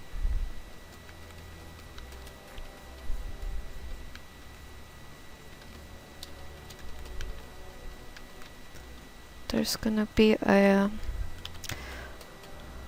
cutoff here for the hand. I mean cutoff in terms of shadow there. And basically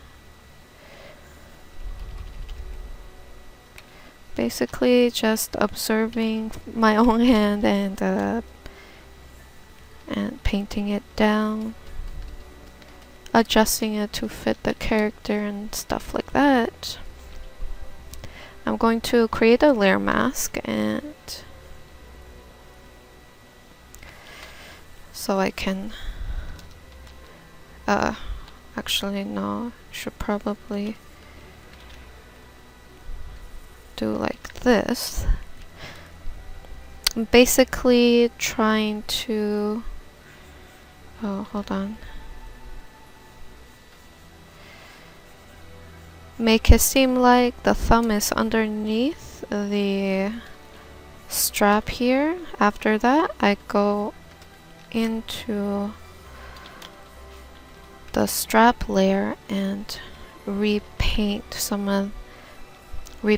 add some highlight to where it needs to be, just to contour how the fingers underneath it.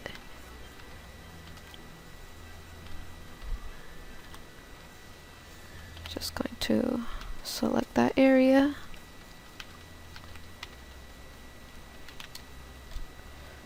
This will probably need to be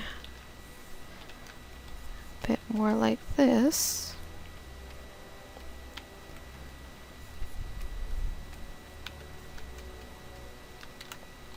Might need to be more like this, so I go back to the finger layer. Bring back the finger, more of the finger. Actually, this is not, I don't think this is, hold on.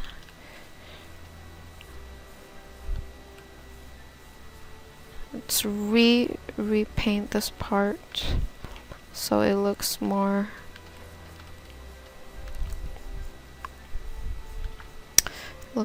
like it's being pulled by the hand and stuff.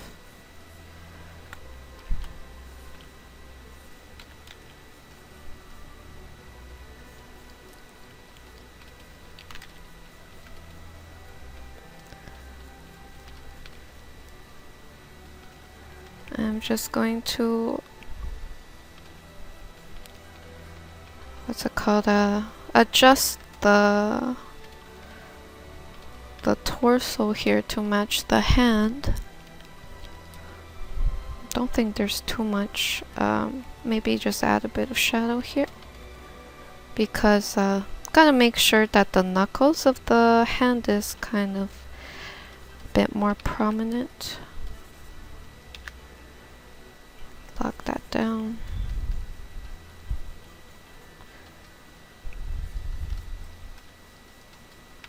And reshape the thumb a bit. Like that. Go back here.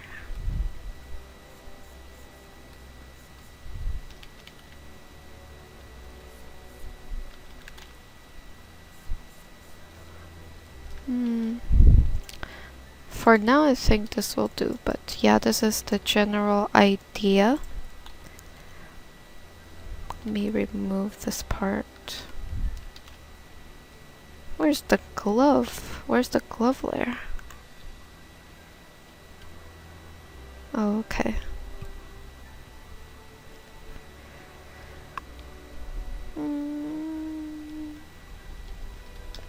Can I move this up? Let's go back to the hand layer. So what I'll do is highlight the hand like this. This is gonna be my glove edit, and I'm gonna expose the knuckles, and then one window here. Copy, paste. It's gonna be my part of the glove layer, and then saturation, make it darker, and then after that go back. I'm gonna borrow the same color, go back in, and pretty much paint over it, adjust the color a bit so it matches the general color of its surroundings.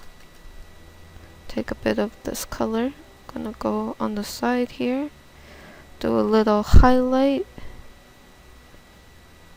like that, just to give it that shiny texture. But yeah, this is pretty basic shading of the glove. You can put in a bit more detail for it. I guess what we could do is take this, brighten, probably not. But yeah, I guess I'll just keep it like that. 1, 2, 3, 4, 5. Just making sure I have 5 fingers. That seems to be like a thing with me. Sometimes I don't think I've drawn 6 fingers yet this year, but I've been doing my best to check every time when I paint hand to make sure it's 5 fingers instead of 6. Oh man, those were the days. Time to work on the face, guys. So I have the holster here. I'll be working on that a little later. Okay, let me rename it so that I can go back to it efficiently. Let's go ahead on the face. So as you can see, I already did a bit of work on it. This is the front hair, and then we have the face, and then her side bang and stuff. So for the hair, I'm going for more of a let's see, a bit more of a purplish undertone hair color. So basically like those it's a very popular color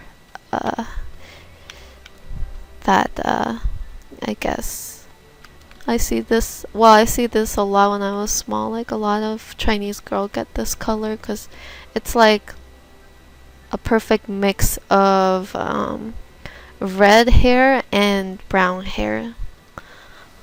So yeah, I would say this is a pretty popular hair dye color there.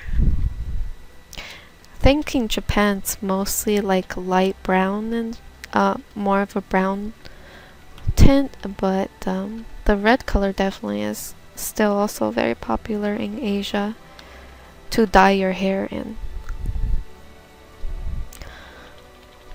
So I'm going to be trying to make it a bit more realistic.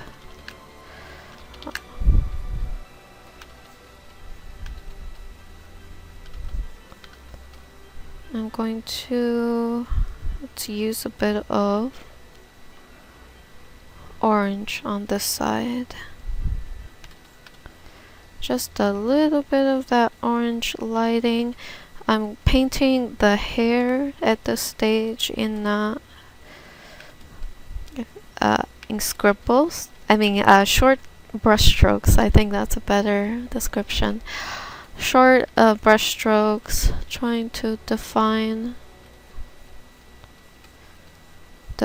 each hair patch and stuff like that. Take a bit of that. Yeah, my tablet is like, the pressure for my tablet sometimes disappears and comes back, so that's why you saw that. It's kind of annoying, but ever since I updated my computer, it's been like that. Oh well, nothing I can do about it. So I'm going about kind of just layering on highlight and shadow. As you can see, there's not really a set technical formula for this other than going back and forth with highlight and shadow and doing these short brush stroke blending method so that the hair would look kind of a bit more texturized. Gonna go in with a darker color to really highlight the kind of how the hair is parted in the middle, I guess you could say. Going to use the erase tool, erase bits of it, and zoom in a bit.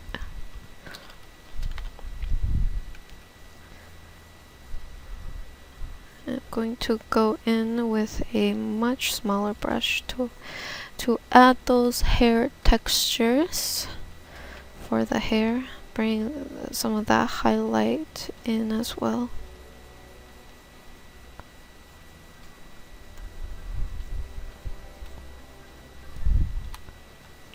Select around.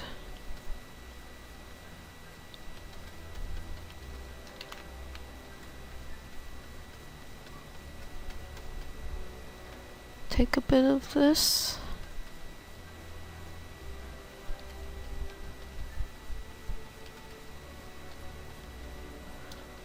Bring it down. So now I'm going about shading the side now, and it's a little rough. So I go in, erase a little bit of the edge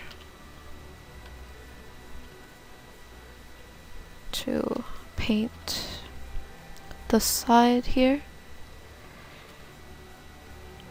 Lock it down. I'm going to use a bit of the highlight color.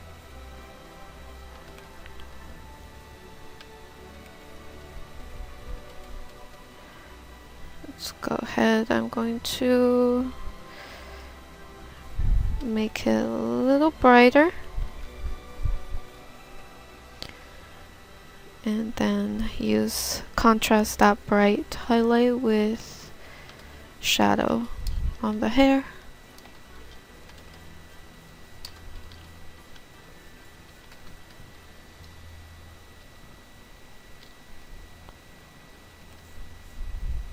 Let's go ahead and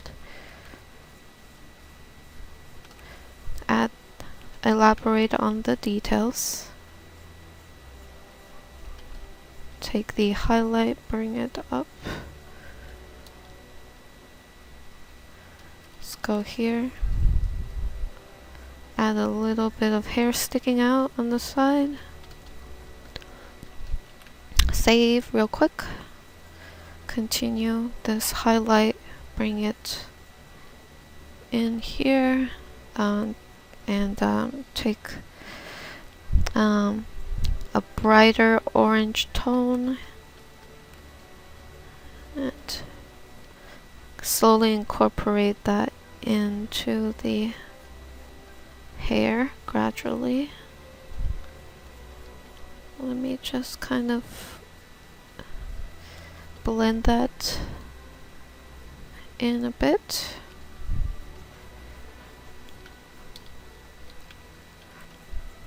I'm going to bring some of this over.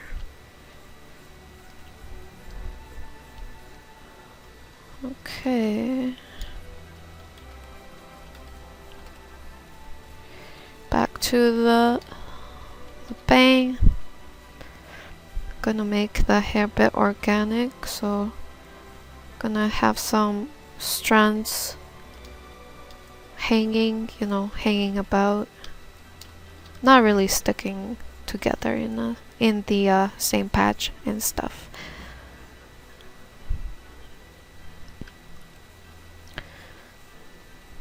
Let's go ahead and add a bit of highlight.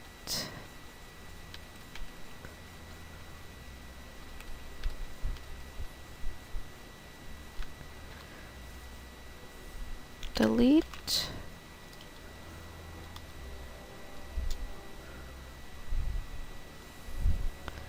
Gonna take a bit of this highlight, shade it on that side, invert, add a bit of shadow.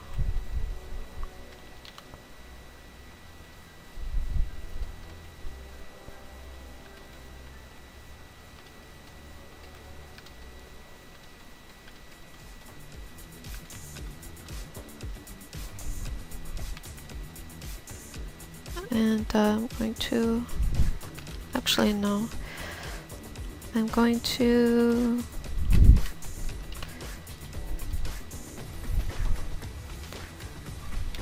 delete that part.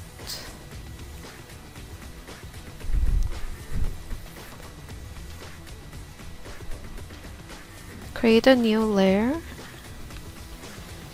Going in here, I'm using the lasso tool to help me create a few batches of hair.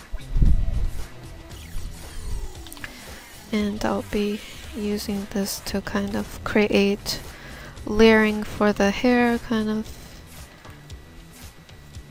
have some hair overlap on top of each other to create that, what's it called? That, kind of like those Final Fantasy hair, kind of create nice layering effect. Feathery but shiny effect. And it has a lot of layers. It's kind of hard to explain, but yeah, that's why I'm doing it on a separate layer. And I have to make sure that it's kind of the highlight isn't in a straight line, kind of having the highlight that's between two shadow a little bit uneven, pretty much. Hopefully it's getting my point across. But anyways, so let's just go with that for now. Onto here, I think it'll be easier to convey the layering of the hair here.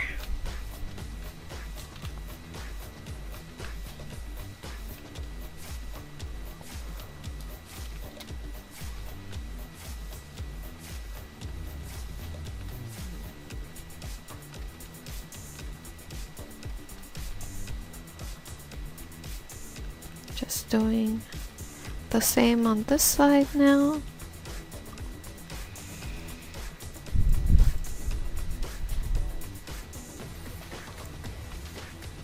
Face. Now for this part. So for this part, I'm just going to add some silhouetting of thinner strands. Lock it down.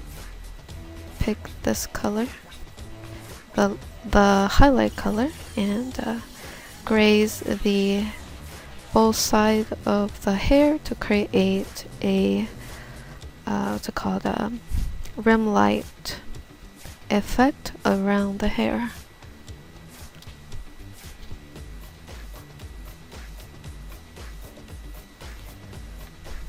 Let me go ahead and readjust this part, curve it out a bit.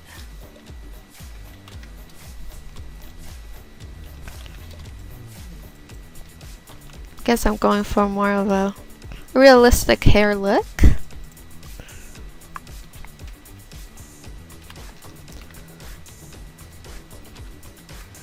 As for the back, since not a lot of it is showing, I will just quickly create some small hair-like details. Alright, so I'm still not sure what I'm gonna do with the ponytail.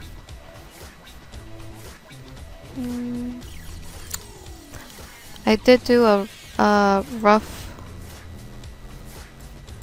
how the hair is gonna look if it was on over the shoulder and stuff like that. Like go paint over.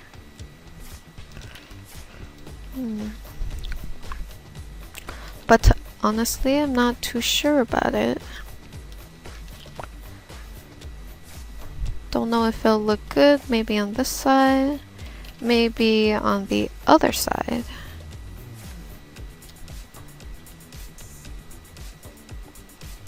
Okay.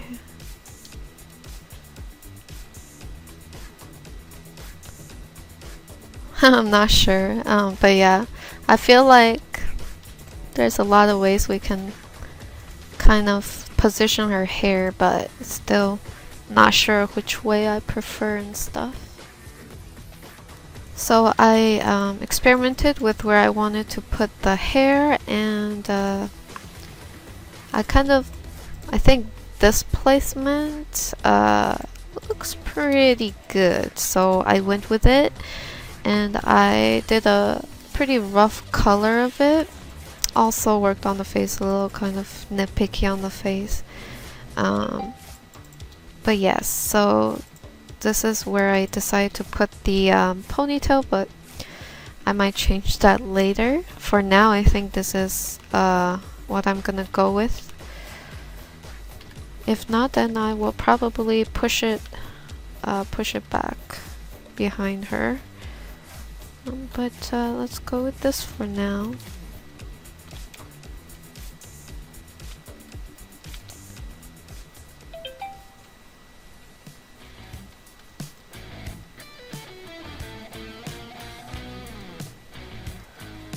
Now I'm just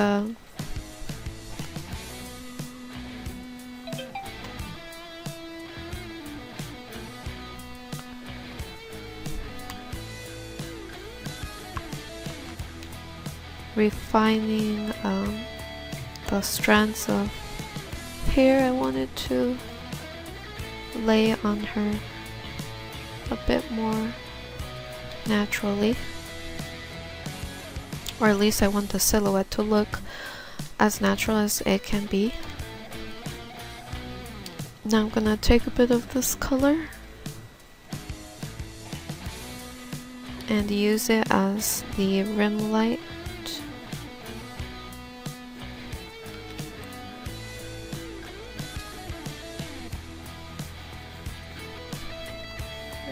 Let me go ahead and darken that up. Bring the same rim light over.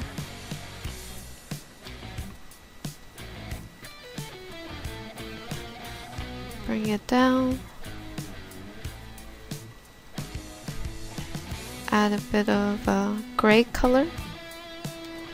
Let's take a bit of this highlight color. Paint it towards the edge here.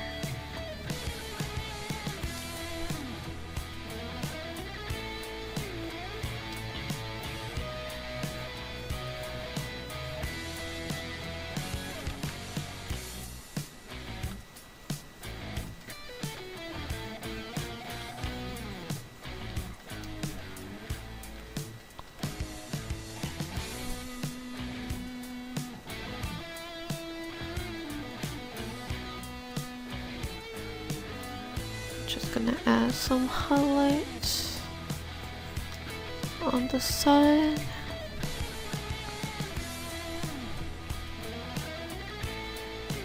Take some of the darker color, at that end, and blend it in.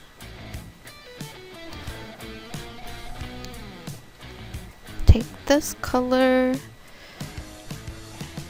Going to use a slightly brighter color as the bit of a highlight in the center here. Take the grayish tone and also use it as a highlight color.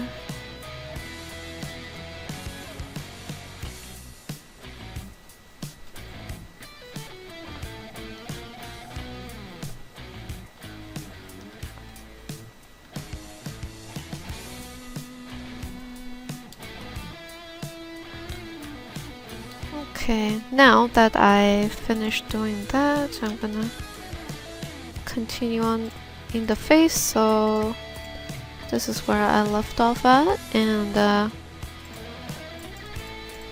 gonna try to give Revy, sorry, some, gonna go for that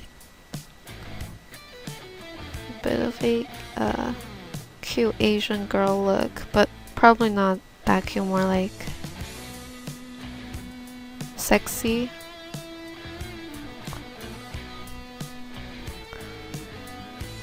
Add some more eyelashes. I guess you can't really see on this side.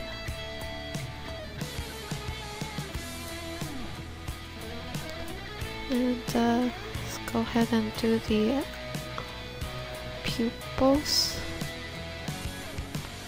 That might be a bit too big. I might have to downsize her eye size so it's not super big.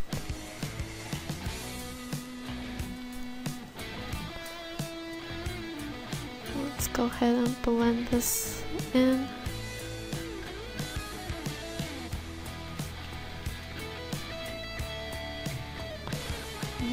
Her eye needs to be a little bit more closed. Let's remove that. I'm gonna select that, bring it down a bit. Change the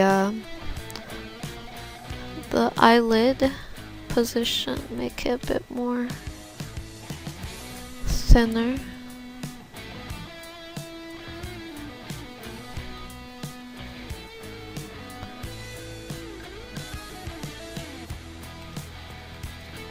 Bring back the hair. So that's before, after. Guess we can make it a little higher. I'm just experimenting with the positioning of the eyelid, because that's,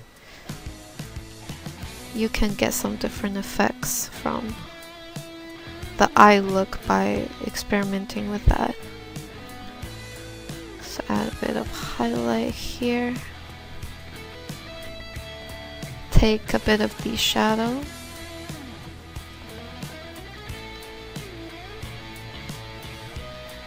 Do it like that and blend that in gradually.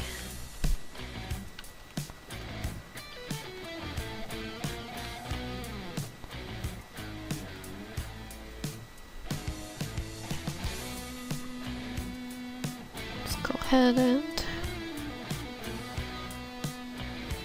define her nose a bit too while I'm at it.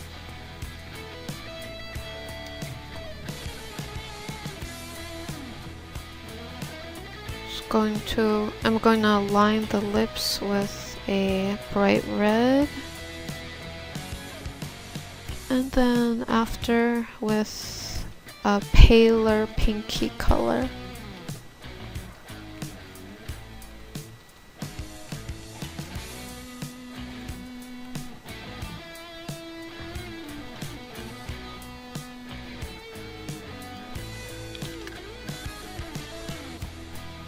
And just gonna add a bit more eyelash, add a bit of shadow underneath the eyes, add the eyelash on this side too.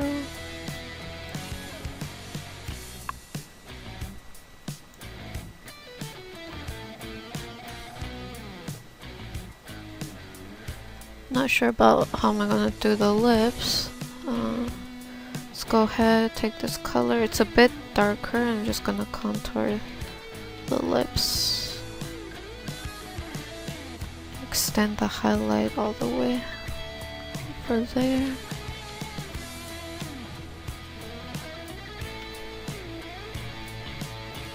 Shadow underneath.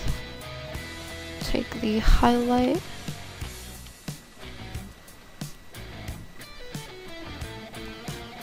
And actually not too sure like what type of expression I want her to have.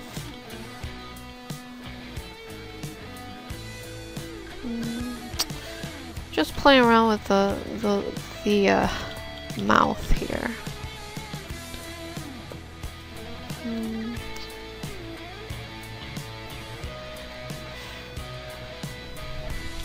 Add a bit more definition under the eyes.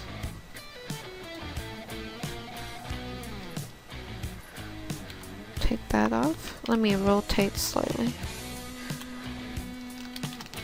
Gonna adjust the placement of the lips. Take the nose, bring it down a bit.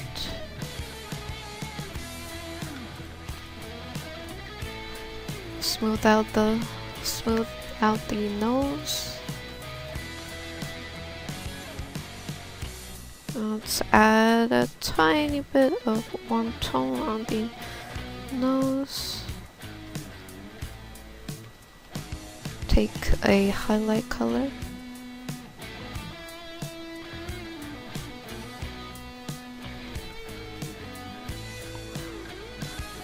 Just going to subtly bring the highlight up like this. Going for a more Asian nose bridge. Let's see how that looks. Okay, after I do that, I'm gonna take this eye, bring it in a bit more.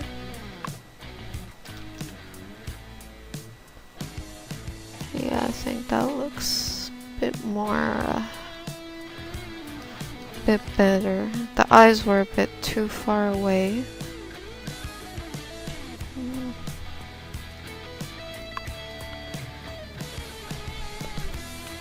See if I can make her do the blow a kiss shape for the lips.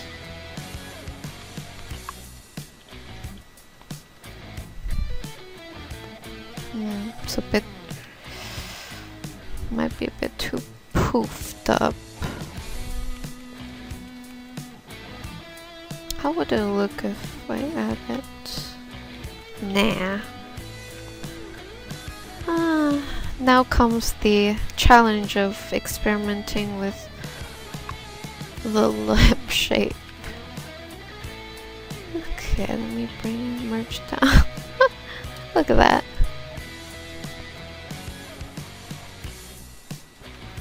Let's give her eyebrows a bit more of a sharp angle.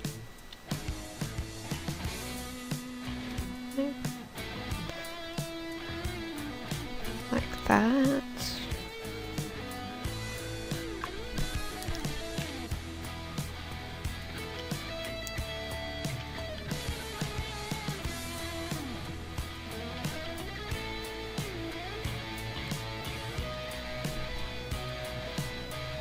Just testing stuff out for this eye right here. Trying to find a good balance here.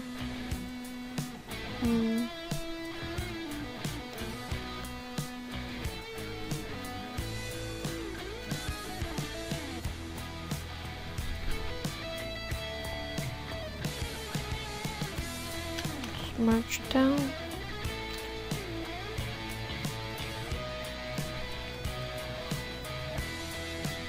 Let me just arch her eyebrows a bit more like this. I kind of like this contrast.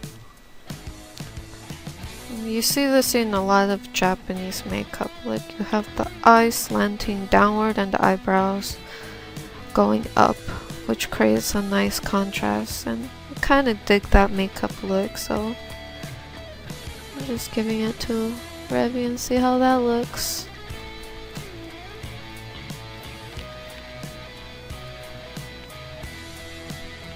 Okay, now the lips, save.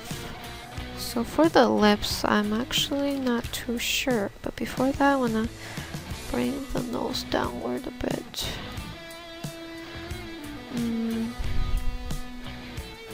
I'm gonna test something out. Bring the eyes downward a bit. Same with this eye, bring it down, make the eyes.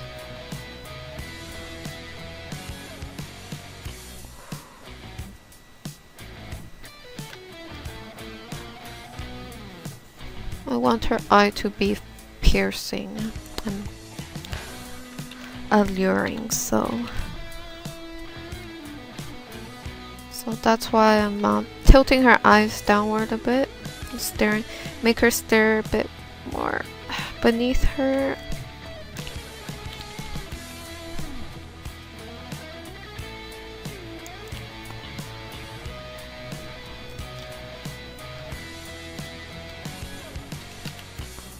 Bring that eye up a bit.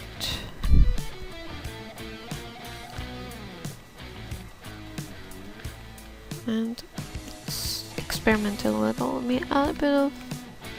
Nah. Nope, nope, nope. Okay, let's just work on the chin for a bit.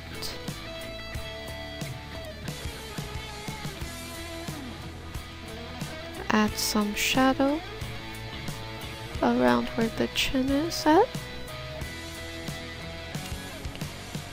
I'm gonna see if I can blend the lips into the skin tone here.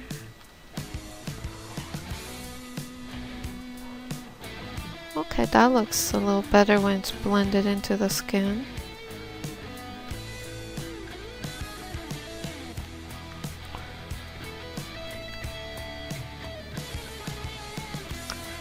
Let me darken this.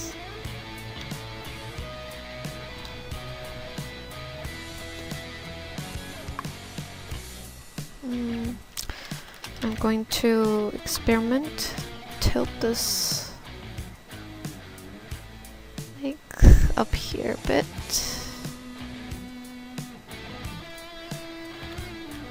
Like she's making that a little face, pretty much.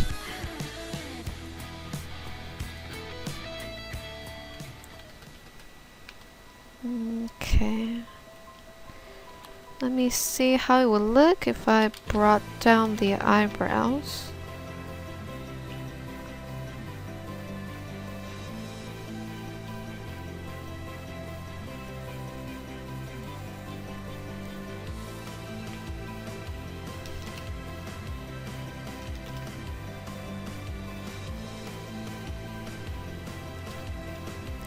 I'm not too sure. I'm just kind of playing around with this at this point. Let's take that.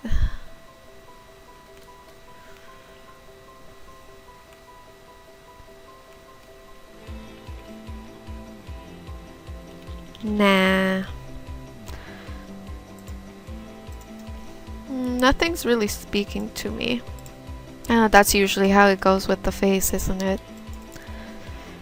Try a bunch of stuff and they end up not working out too well.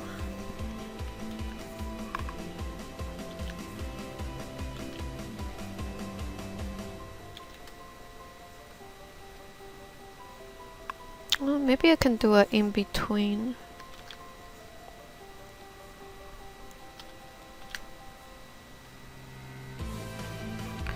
For the eyes.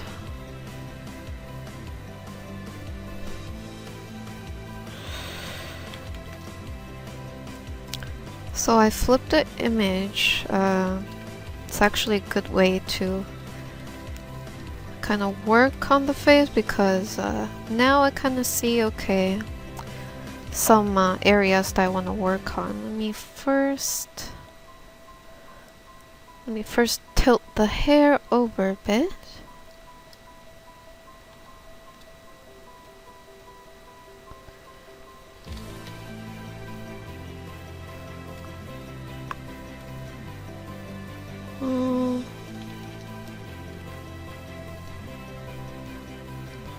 Let's give a bit more highlight to the forehead.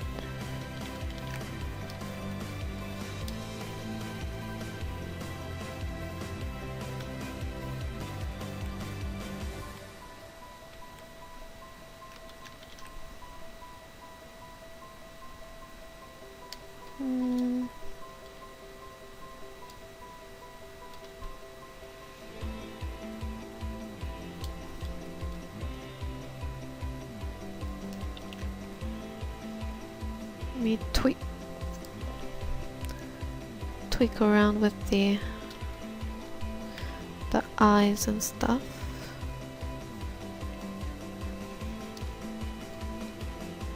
This eye needs to be moved a bit over here.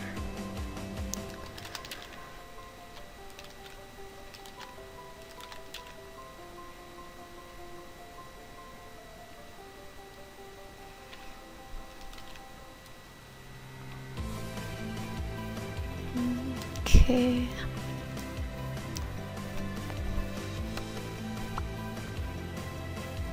Let me clean up the hair.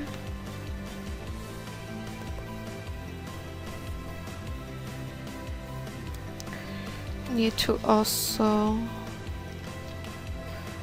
refine the, hold on, let's rotate this.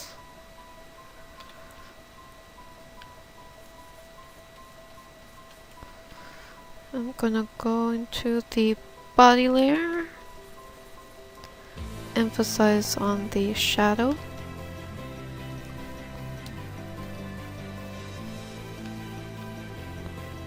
Just go ahead and use a bit of a more warm tone for the highlight. Go back here.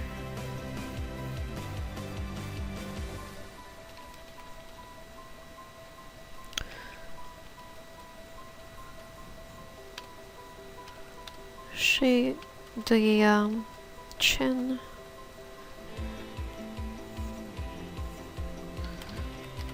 Also cleaning up the shape of the face.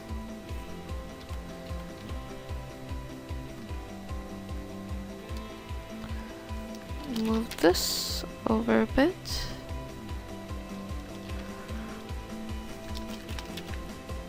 Let's bring this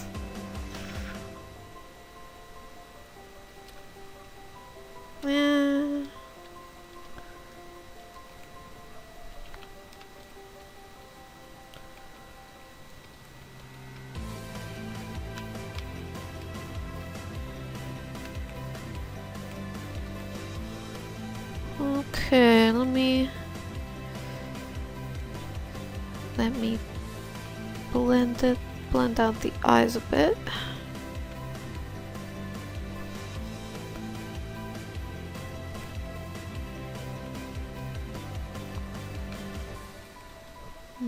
Yeah, her face is a bit too flat now. I have to... This is before. This is after. As you can see, quite a change, but it is still not finished. Definitely needs a bit more work. Take the ear.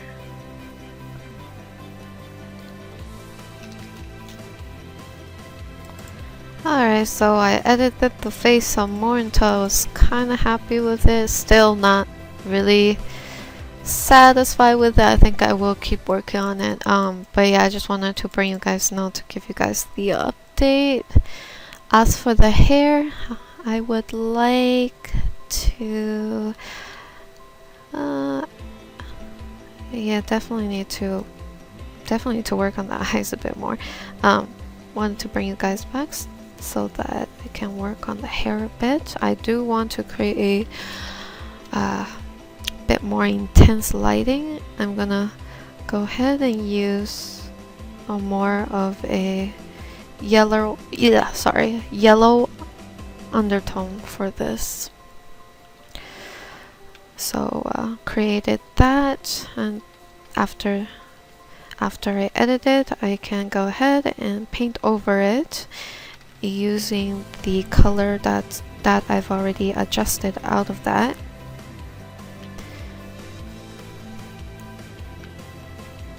I'm probably gonna keep this on this side a bit more.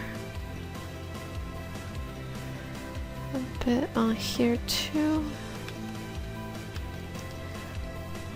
Let's bring this, zoom in here.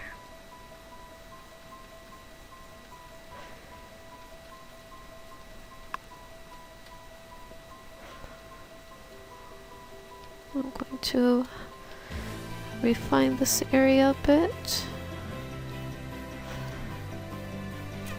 After that,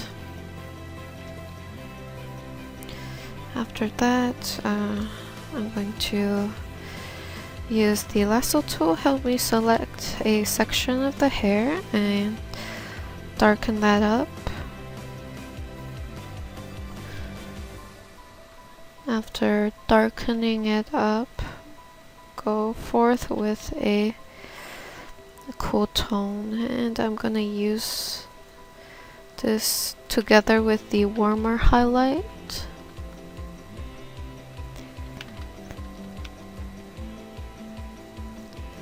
I'm gonna use the airbrush, airbrush to help me create a bit of variation.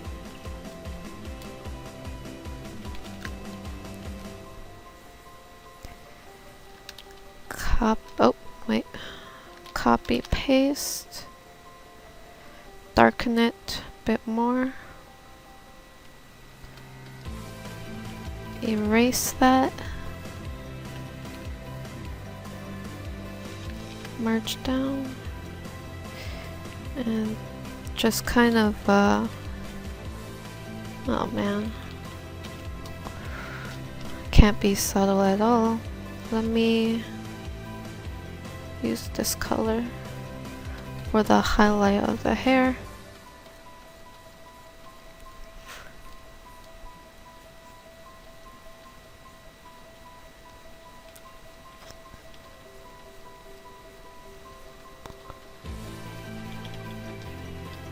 Let's take a bit of this color. Bring a bit of that color up as well.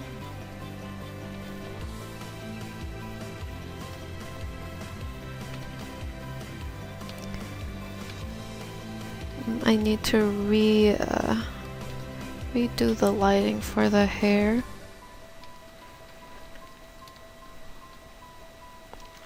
I'll take the darker color and let me see how it looks if I make the hair a little darker. maybe I'll just do half opacity or something. Yeah, I guess that should do.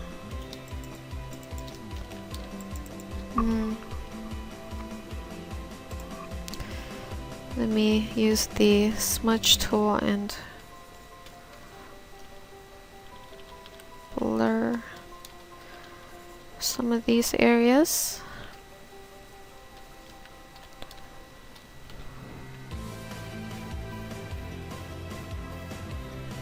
Add some detail in the eye department. That's too much.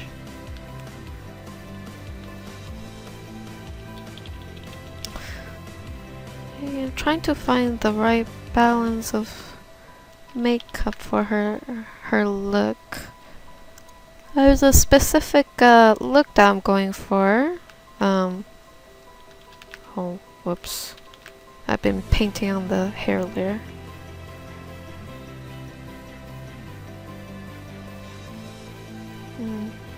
Crap. Let me put this back here. So there's a specific look I'm going for, and this is not it. So I'll probably work on the face a bit more until I get it to a point where I'm satisfied with it. I'm aiming for a specific Asian look with a bit of my style to it, and yeah, probably gonna spend quite a bit of time on it until I get it. But usually I just play around with the shape of the eyes, play around with the proportion and stuff like that of the face until I get the result I want, and that's my process on the face.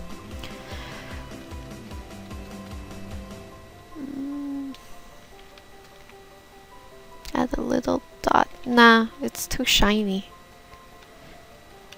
Let me add a bit of shadow, just a tiny bit. Oh, that's very red. Maybe add a bit of blush.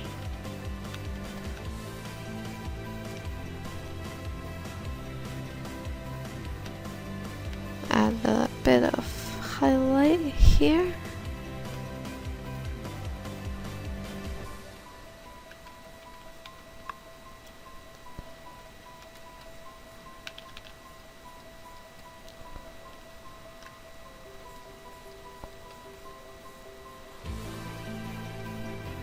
Let's see if I should contour the face with shadow or not.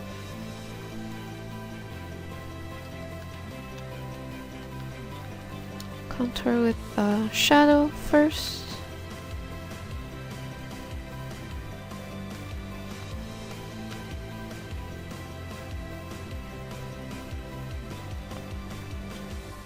I guess I could do it like this with a bit of rim light on the side.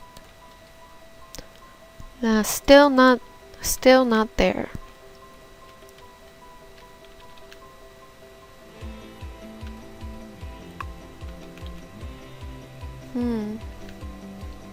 Anyways, I'll work on it. I'll bring you guys back. Alright guys, welcome back. So as you can see, I definitely did spend a bit more time on the face as well as on the hair, just to refine it more. And even then, I'm still thinking we could probably do a bit more with the face, like adjust the proportions and whatnot. But it is definitely looking a lot better. And I have the steps here. So we had it like this before. Did one pass. That's what I got. I kept adjusting it, and then this is what I arrived at. And even still, I think I could probably improve on it, and I kind of feel like that all the time, to be honest. And sometimes I just have to call it, just be done with it, because otherwise I'll probably spend a long time on the face. But yes, this is this is what I have for the face. What I'm gonna do is I'm gonna go ahead oh, hold on, duplicate this. So this is my original face, this is my updated face. I'm gonna gonna duplicate this again. I'm going to kind of play around with the proportions a bit, because I'm still like not super happy with it. I'm going to make the nose a little bit longer.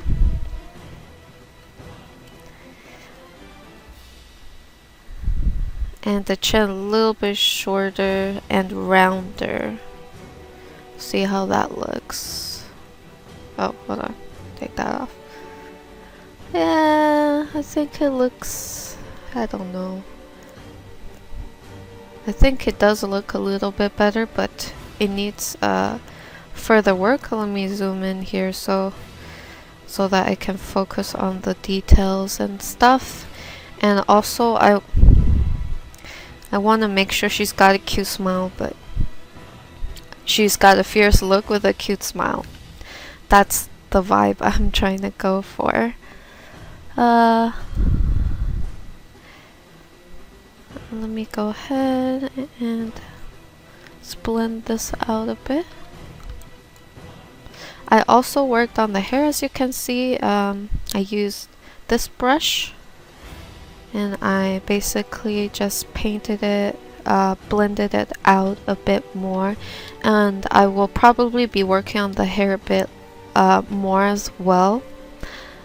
But yeah, this is where I'm at. It is still not done because, oh man, sometimes I feel like I'm too picky, but I just can't let things go.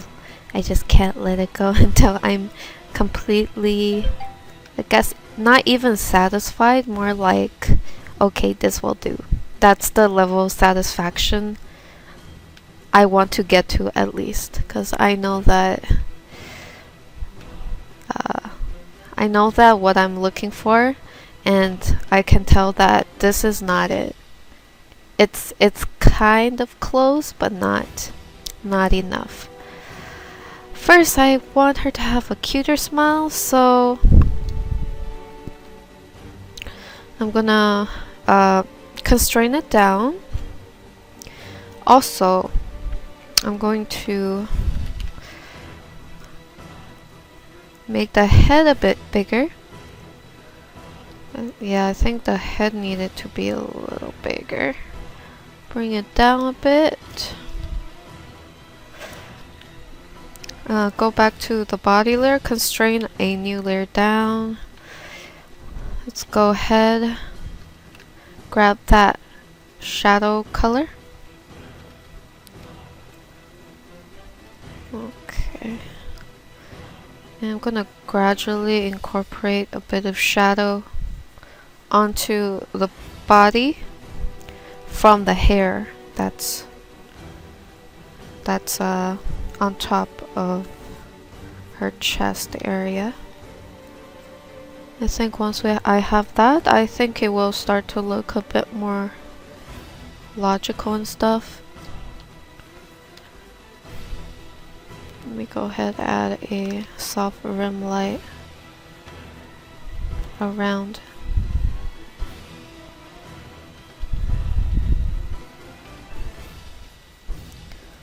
Like that.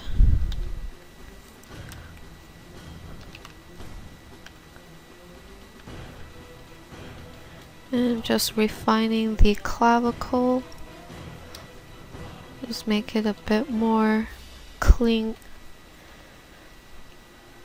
and refined. So make a highlight here, shadow, and highlight.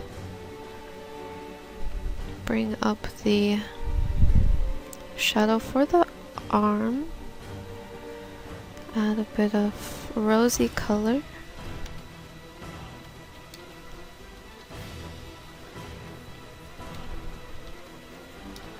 Okay. I'll keep that there, it won't merge it down. Go here. Take that shadow color onto the side of the face and bring a bit of highlight too after. So I got the shadow and then the highlight and shadow. That combination.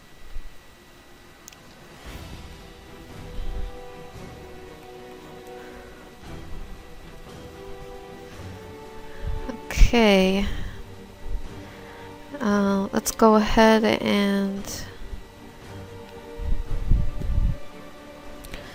increase the light or highlight of the face. Let me see how that will. Oh, that might be a bit too bright for her complexion. I gotta make sure that it's not too bright. Sometimes your highlight is a bit too bright. At least that's what I find. At least for this sort of lighting, it might be a bit too bright. Let's go ahead and give her somewhat of a shadow here.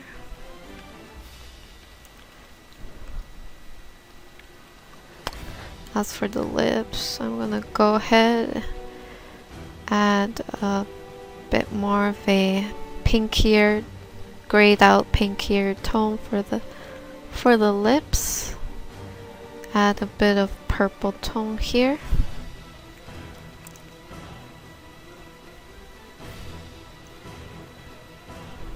And continue with a bit of a dusty pink for the upper lip. Let's go ahead here. Have a little grin. Gotta make sure that it's not super dark or anything. Especially shadow around the mouth. If you make it too dark, it will look too upper up. So always have to softly blend it in. So at least that's my preference, personal preference, when I paint the face in general.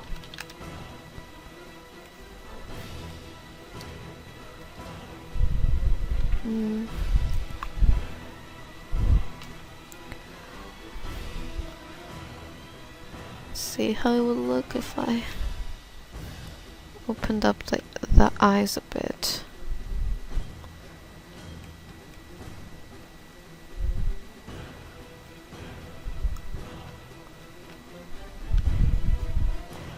I'm still gonna try to go, oh gosh, too dark. Try to go for that look, the angular eyebrows and the droopy eye look.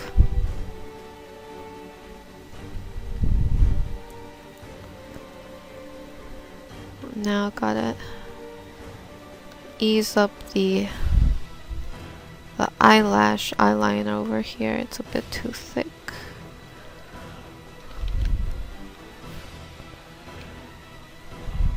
Okay.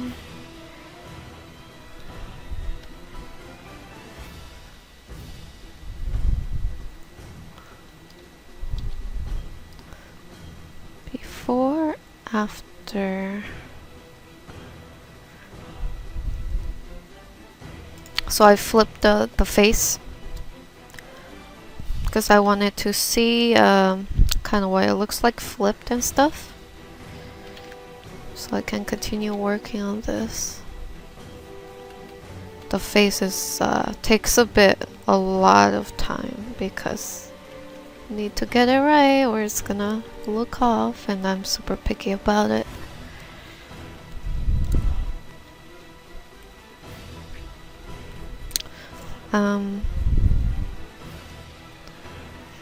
Let's go ahead and going to darken the outer edge of this side. Hold on. Like that. Add some shadow.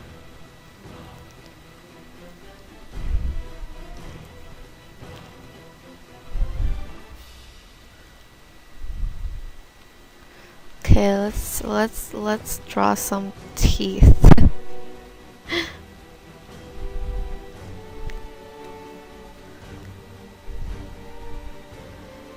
And go here.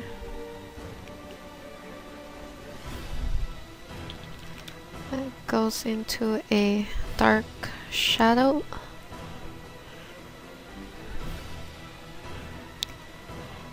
And gonna go ahead, contour the lip on this side.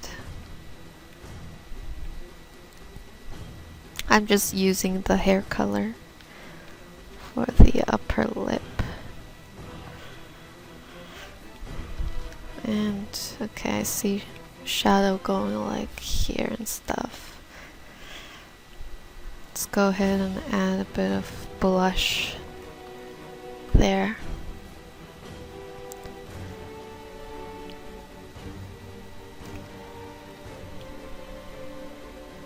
Add a bit of shadow here. Highlight here. Basically to contour the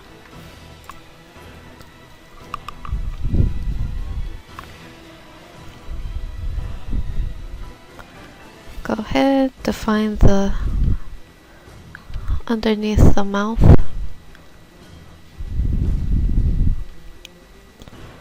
And also select this color. I have to emphasize the cheek in order to kind of have her do a smile, I guess.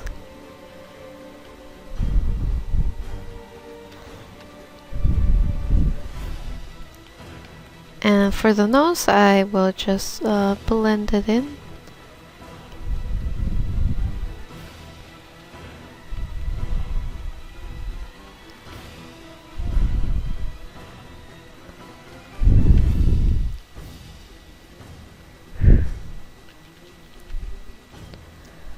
And as for the eyes, let's go ahead, do a little shape there, and I'm going to graze a bit of blue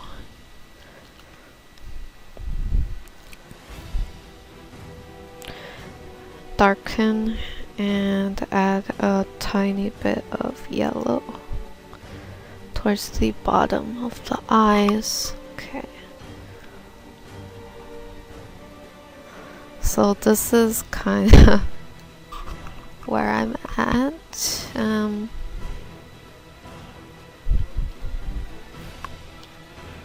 Probably. Oh, hold on. Now I'm going over it again, changing the I'm just going to merge the previous version with the new version.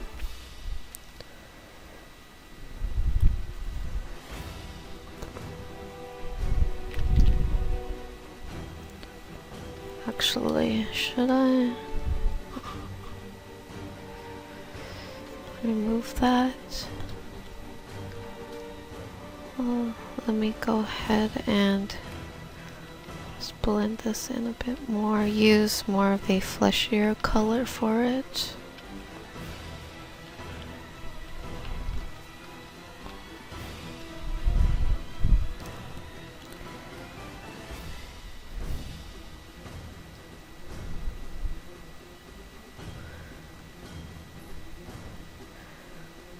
I'm gonna do it in between of the eyes. Let me remove the hair real quick.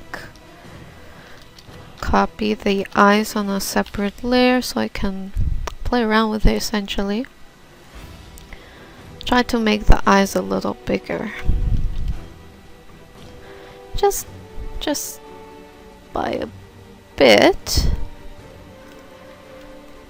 Let's go ahead, take this, copy, paste, bring it up.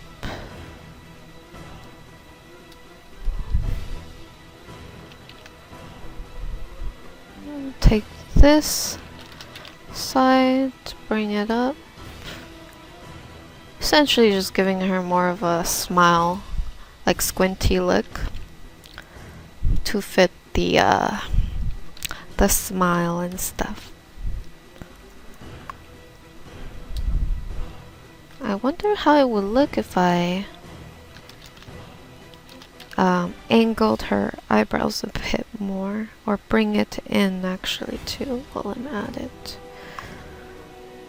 Maybe like this, with a fierce eyebrow angle. Like curve it up a bit more.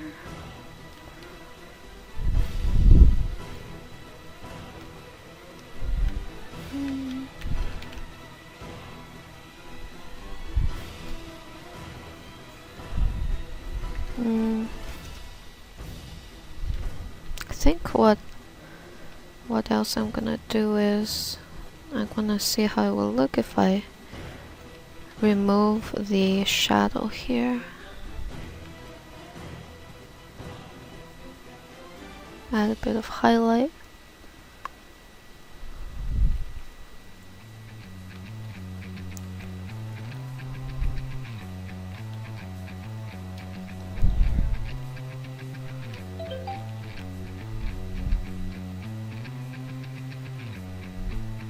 Actually not too sure.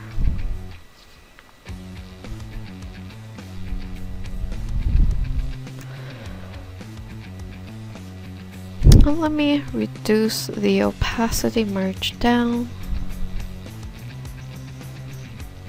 Okay, so this is before, after, before, after. I'm curious to see how it would look if I brought the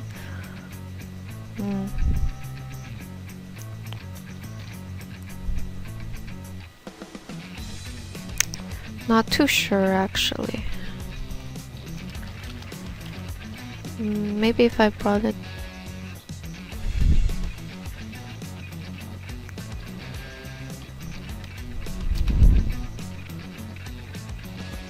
maybe I could have her have like one of those, not a happy look, but more of a smirk, or like a more neutral expression or something. Like more of a sexy look, pretty much.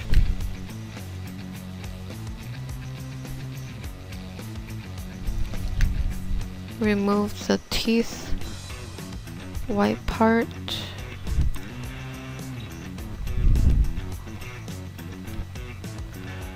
Let's line it.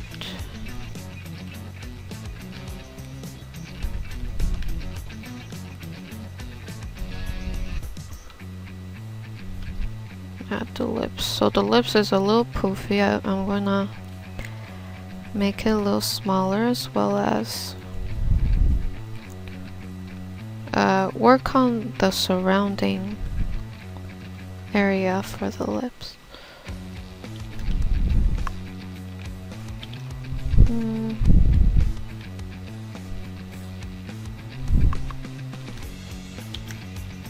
Maybe we can have a one side kind of smirking and stuff.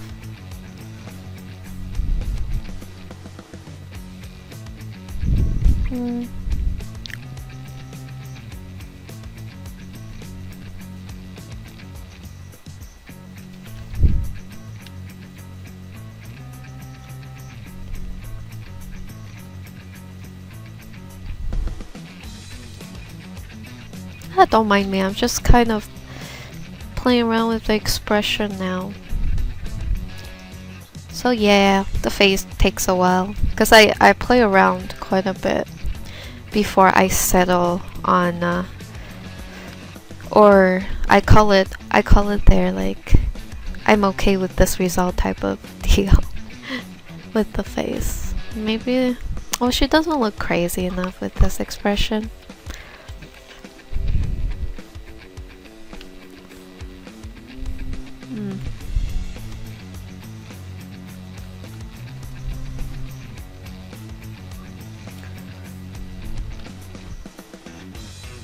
bit of teeth white, maybe this type of look.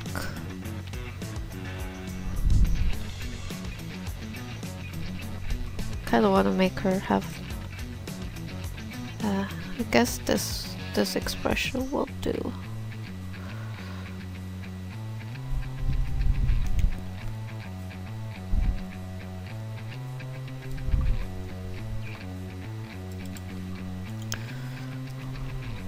Okay. Trying to get some sort of reference for this.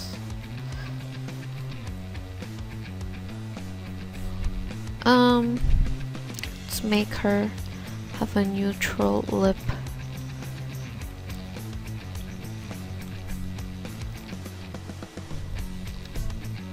And let's give her a nude lip.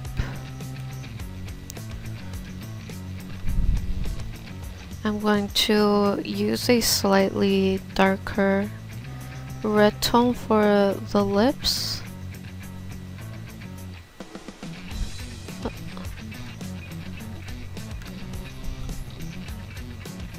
Gradually blend it. Go here, let's select a slightly darker shade of the lip color and contour it.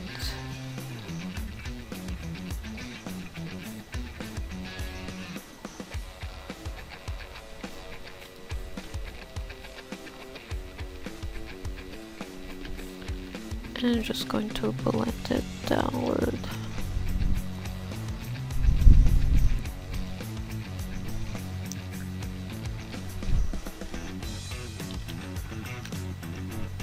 Let's go ahead, give the pupil. I wonder how it would look if I might be a bit too bright. What about bottom highlight? Try a bunch of highlight in the eyes.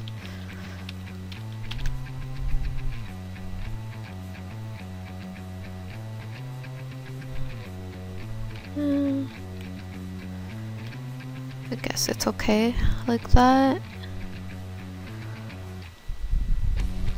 I guess I could actually, you know what? Gonna take this side, copy, paste. Maybe I can have one side, like a smirk type deal. Oh god, it looks lopsided. Okay, maybe the smirk can be on the other side. Let me see how that looks.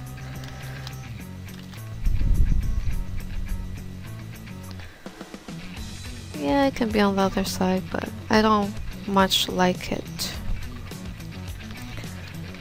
Take that side, drag it up a bit.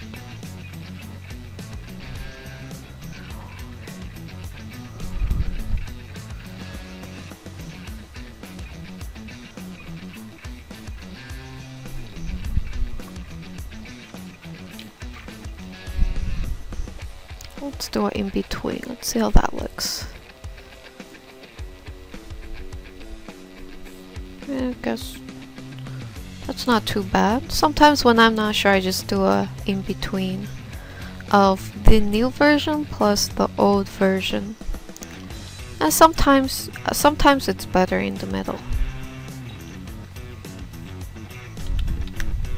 Give a bit of rim light. Merge down. This is before, after. It's just, I think it's a little better. It still needs work, but hey, I'll probably be fussing over it for a while. Just know that I fuss over faces quite a bit. I have a particular look that I want to get to, and it tends to look quite similar, to be honest. Yes, I'm a same face syndrome type of artist, but that's the look that I'm going for willingly. I can try to make it a little different, but I always come back to that one signature look. Let's work on the ear a bit. Gonna use a bit of a rosier color for the inside of the ear. Take a slightly darker color. I will be contouring the ear anatomy a bit.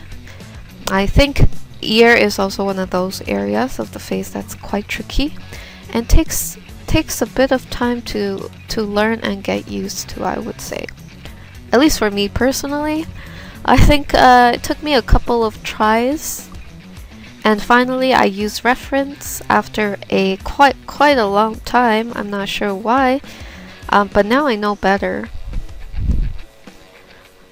So I did end up observing reference for years, and something clicked, and I finally was like, okay, I finally get the rough idea of how ears are supposed to look after a long time. I think at least a few years since I started digital painting. I guess in a way I was not very smart.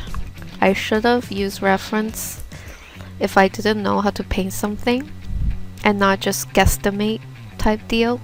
It just wasted so much time, I find, back then when I first started.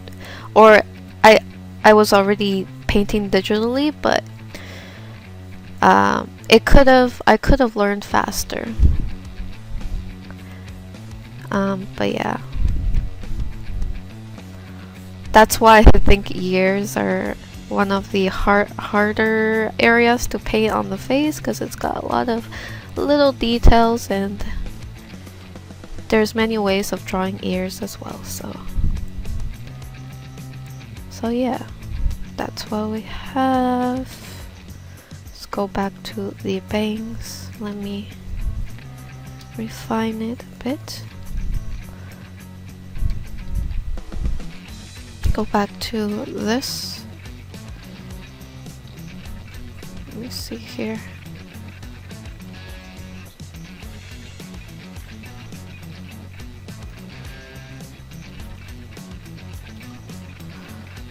I'm going to slowly, gradually blend the face highlight in with the neck shadow, so it has a better transition. And I'm kind of curious to see, like, if I made the neck thinner, how would it look? How would it look? I'm just gonna white it out a bit. I need to put a bit of highlight over here. So I'm hoping to make the neck look a little thinner by doing this.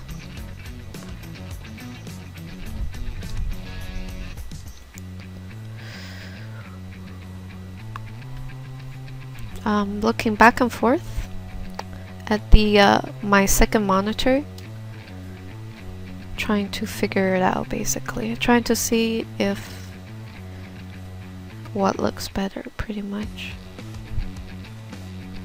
Let's go with that for now. Go back to the face. Let me select, use a slightly brighter highlight near here. I want to make sure that the jawline is visible.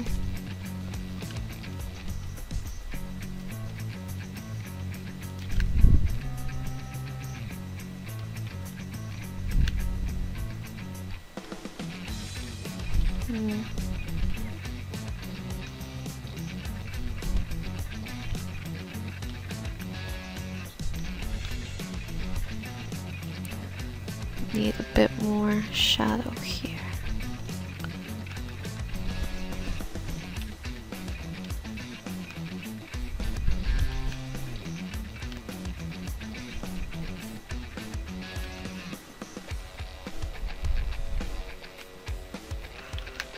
A bit more shadow around the lips. Actually, nah. Gonna use darken.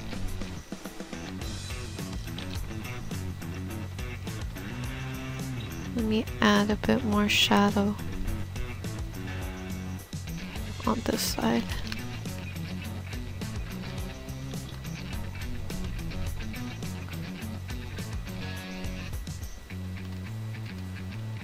Take this, add a bit of highlight now.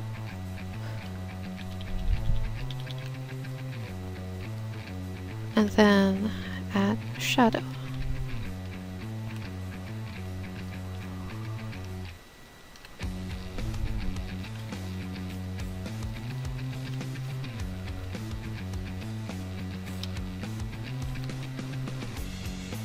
Oh, too sharp.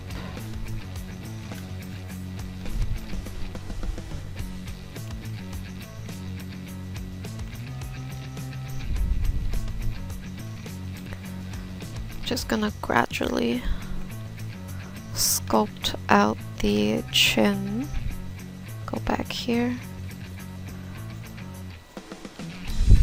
Guess that should do it.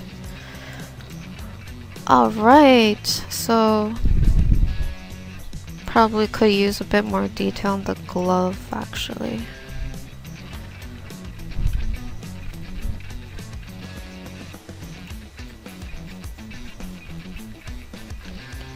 Start off by just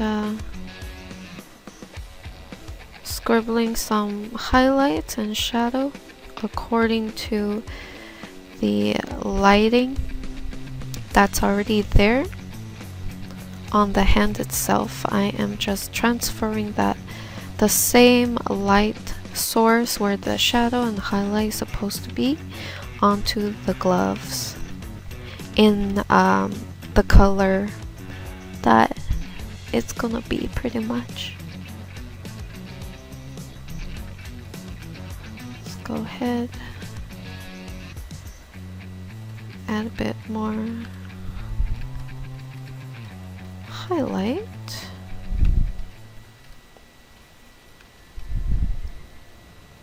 Okay, let me make this a little darker. And then actually before that, I take some of the skin tone. I can use a bit of that as the beige highlight. And I will just be applying this beige highlight in some of the areas.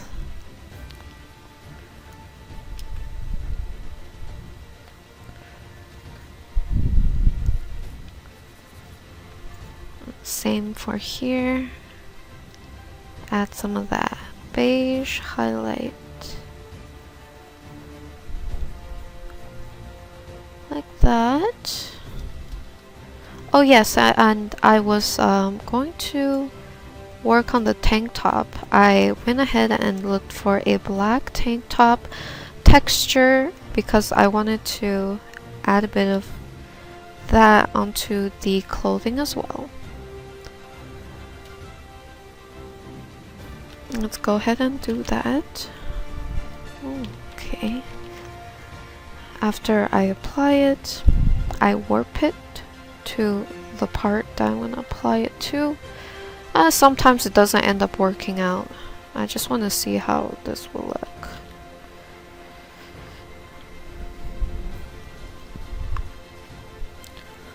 Let's see. I mean, I could only have it in the parts that is in highlight. If I just do that. And just a little bit of texture and stuff. And then I can manually go in and add some.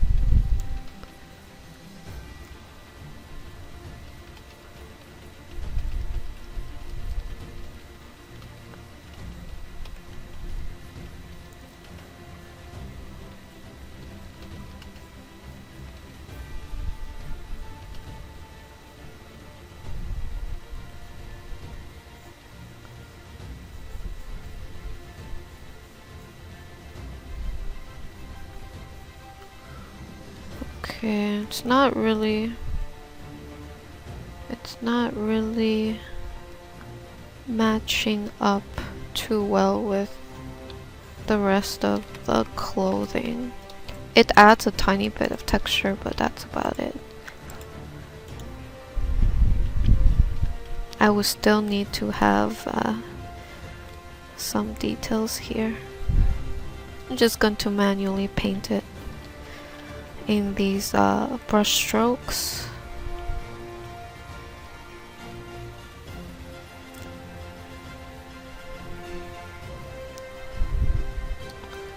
Go ahead and do that. Okay, now that that's done, pretty much needs a bit more detail overall, I would say, but it's getting there. No, alright guys, so we're back. And as you can see, I went ahead and did a bunch of stuff to the face, which resulted in this. I'm gonna show you guys what I did to get to this point. And I'm still not really happy with the face. I don't know, maybe I'll slip it off and then come back the next day, and hopefully I'll be able to do something that I will be happy with. But let's get to the steps that I took to get to that point. Actually, you know what? I kind of like this version. I might do a in-between. So original, another pass on it, another pass on it, and I just kind of added some more effect, another little change, plus a bit of lighting change, and then I did another pass, a bit of making the contrast a bit more prominent, and last but not least, this another slight paint over. It's not too much, but yeah, that's what I had. So I'm gonna go ahead and grab this version, bring it up to the top, and lower the opacity. I wanna see if I can get like an in-between of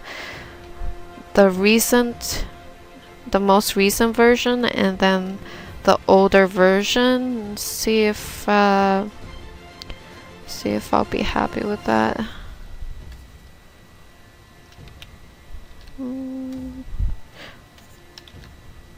I kind of like the lips from the old version, where she isn't really smiling that much.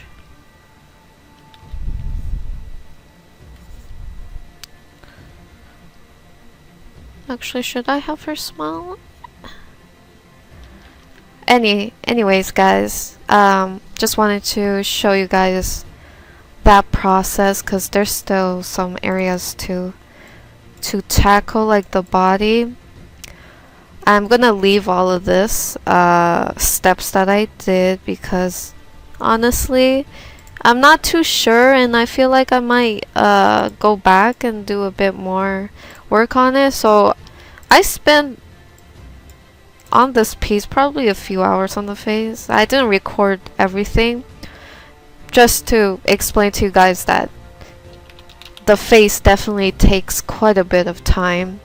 The body, you know, I can use a reference and kind of get it mostly to a okay stage, but the face is kind of like my signature as an artist, so it has to be the way I want it to be. The body itself, you know, you can kind of just make it as anatomically correct as you can, exaggerate some features, but the face is just different. Anyhow, I wanted to actually see if I can hold on, kind of refine the stomach area. Don't know if I should. Let's go ahead.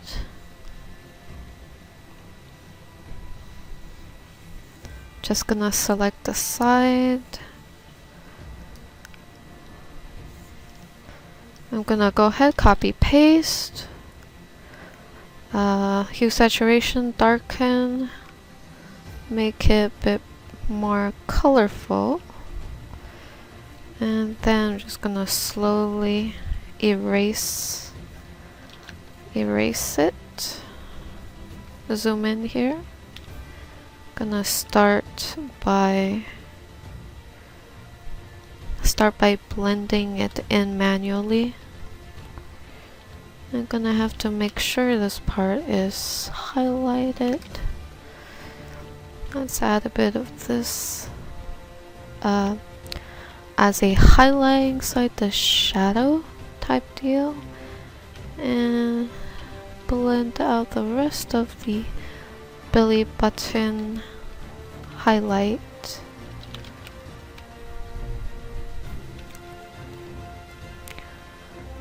Zoom in a bit more. I'm going to paint my belly button.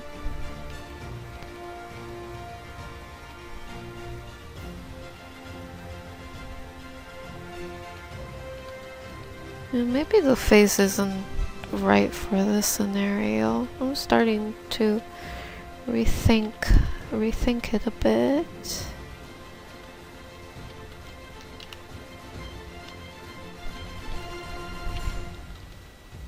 Just going to slowly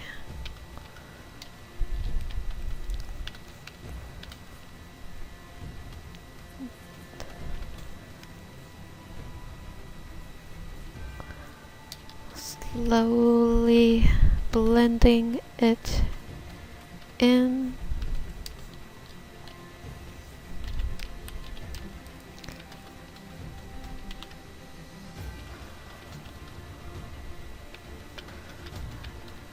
Try to blend the rest of the stomach in. Let me go ahead, grab this, bring it. Actually, I need to take this whole area, bring it over.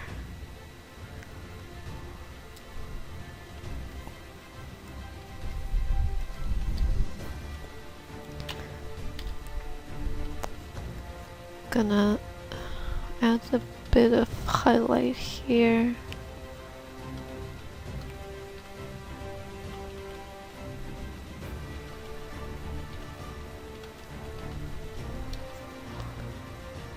Let's go ahead and shade this. Add a tiny bit of shadow here.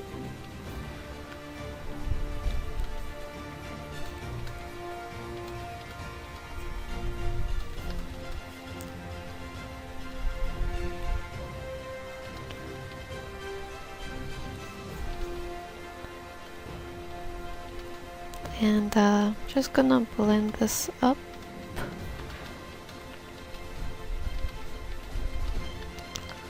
Up a bit.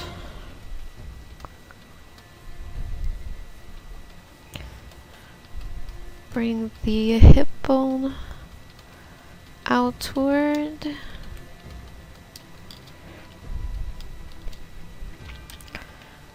I'm just going to accentuate the pelvic area, making it kind of sensual, you know? Exaggerate or define that part with highlights and whatnot. Let me copy that, darken that up. I really want to highlight this area here. Just adding some highlight to the undie.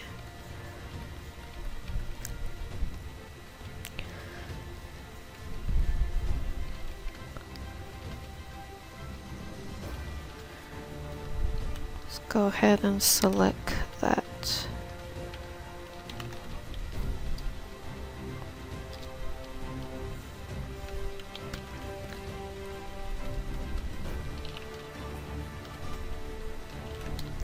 Okay, after I do that, I'm just going to continue to refine the leg a bit.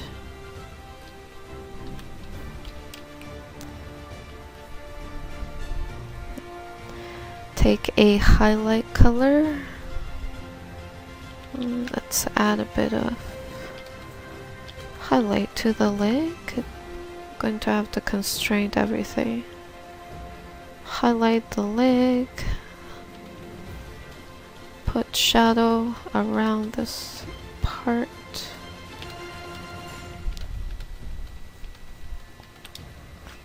Same with here. Let's go ahead and add some highlight around this area.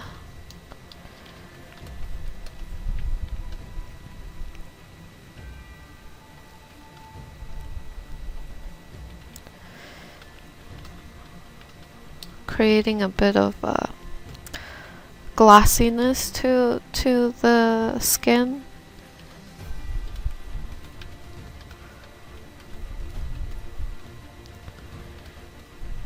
Okay. Merge down again. So this is before, after. It's just a bit more color or contrast.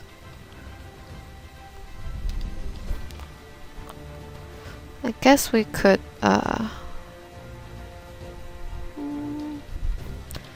make it a little less dark. I'm just going to take an eraser tool and just gonna erase some of these areas.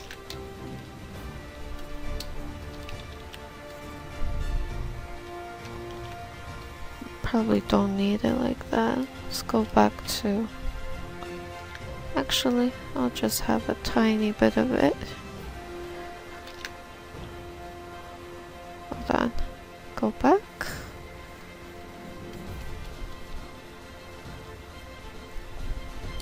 Just want to make sure it's the legs are a little bit plump and juicy.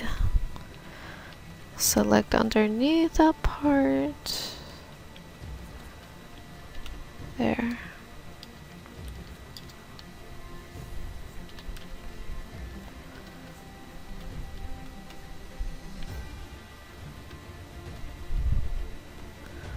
I'm just going to add highlight to that area. Alright, let's go up here. I'm not sure if I want to touch the top, honestly. Actually, let's do this.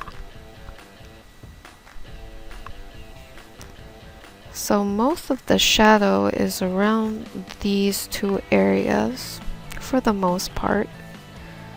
I'm just going to select that area I want to darken, go into, let's do brightness contrast, alt constraint, just darken, just darken a little bit.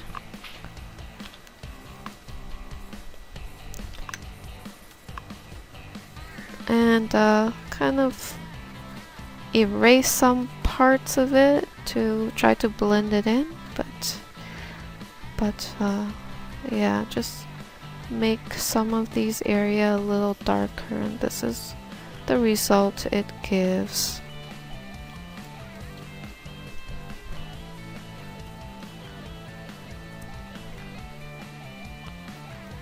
Feels like it needs a bit of a secondary color to balance it out and stuff.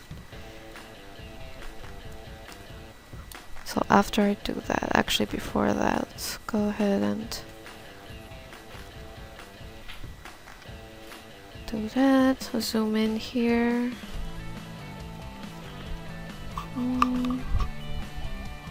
Let's use yellow.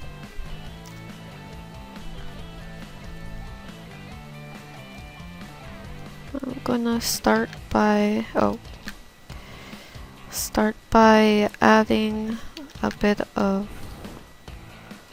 highlight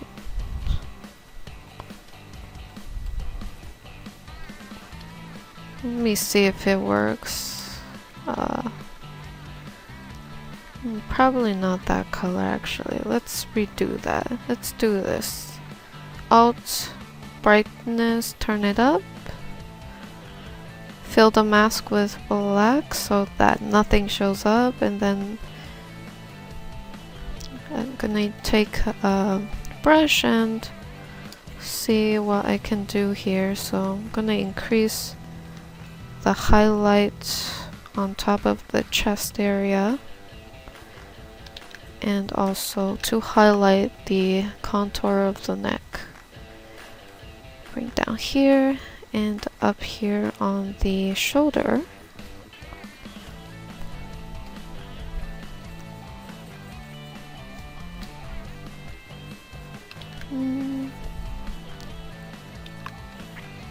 Maybe I just keep the highlight there.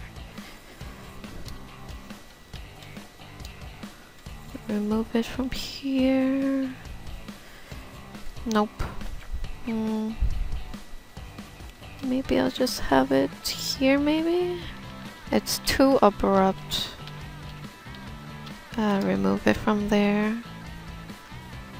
Maybe I'll just keep it on the arm area. Or as a rim light.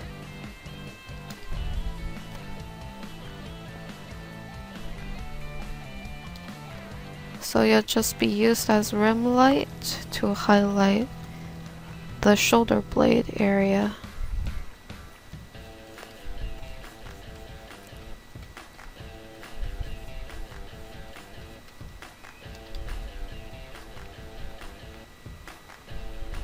Let's go ahead and add a bit of that down here too. Make the highlight towards the bottom area of the abdomen and stuff.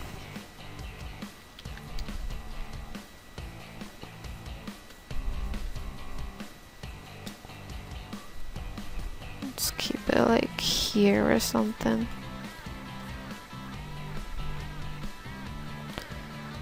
Lower opacity, let's I think that should be it.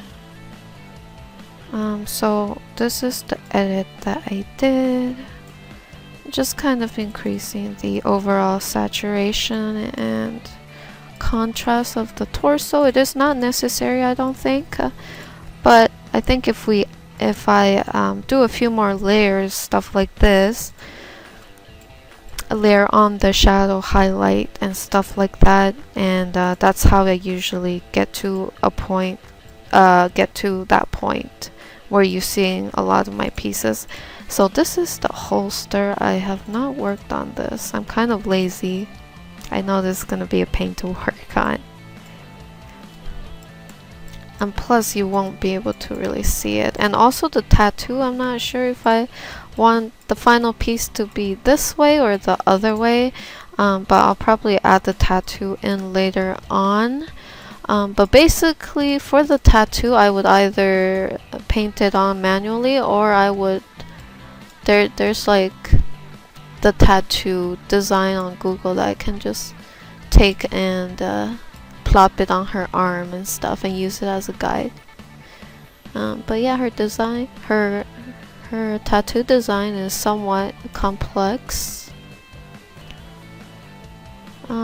so I might just take the design from Googling it and then paint over it. But yeah, once I get another step done, I will bring you guys back. And as well, for the background, I plan to do something more, I guess I'll try to do something a bit more graphic.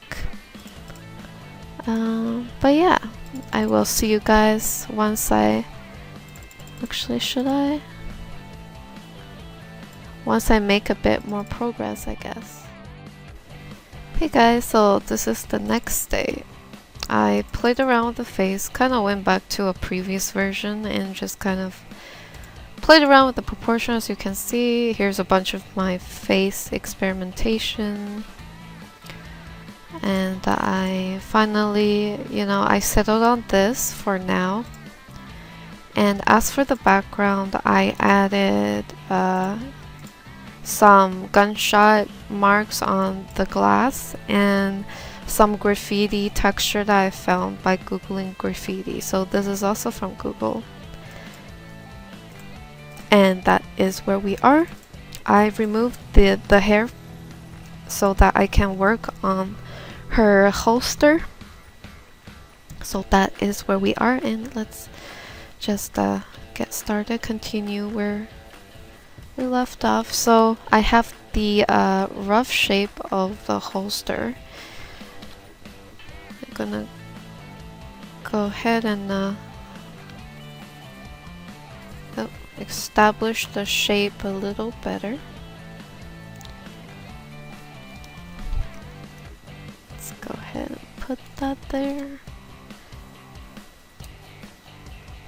And I'm gonna move this part over here.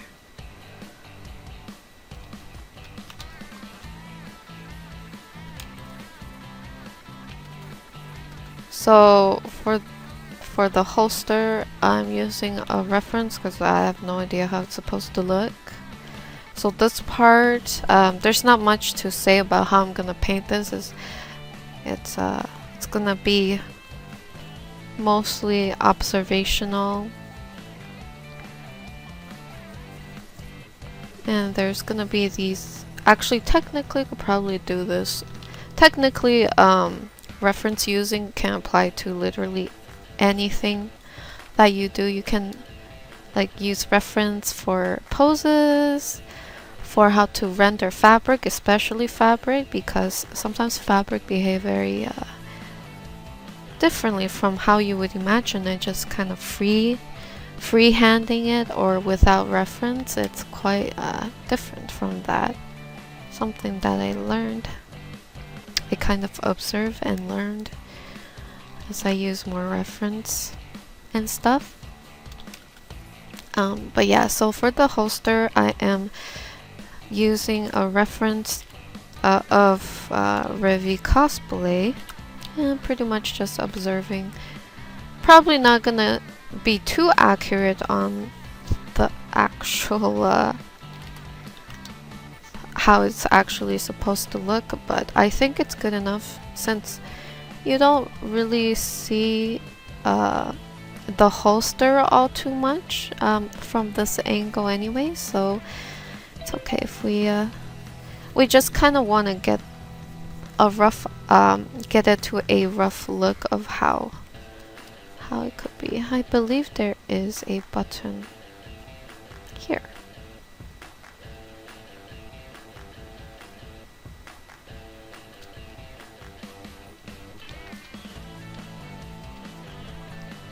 Let me use my lasso tool. When it comes to hard surface objects such as guns or anything non-organic or living, use the lasso tool.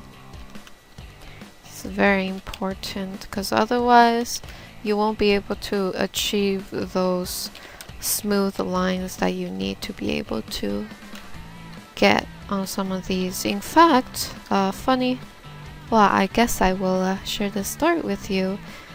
One of the companies that I end up working for after going to college was developing, a more sci-fi type game. So I end up learning quite a bit of design aesthetic of the sci-fi nature, and let's just say that lasso tool is used a lot.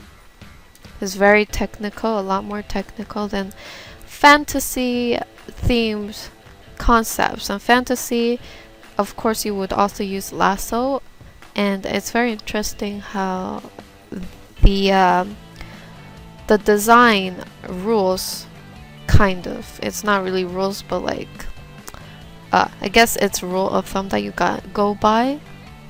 Designing sci-fi compared to designing fantasy is quite different. sci-fi designs tend to have certain repetitive patterns, design patterns repeated throughout the whole design. Fantasy, you can be a bit more like organic. You can put a lot of curvy details. Sci-fi is more streamlined. But sci-fi also has very good rules for concept design, such as design consistency, repetition of certain elements in the outfit, stuff like that. I learned quite a lot. Let's just say I learned a lot. And I feel like partly because of that, I was able to appreciate what goes into kind of designing like a character's look or outfit. I was never into environmental design, although we did end up doing several environmental pieces. I was never super into it, and yeah, I translated to what I do now, which is mostly characters. But I have experience doing environments, just I choose not to. It's just not as fun for me. But yeah, just something interesting I thought I'd share. I think I mentioned this before, but it's been a while since I talked about it.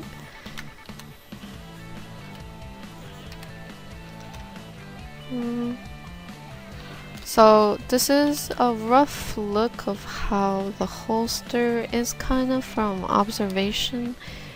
I'm gonna go ahead and use a bit of cool tone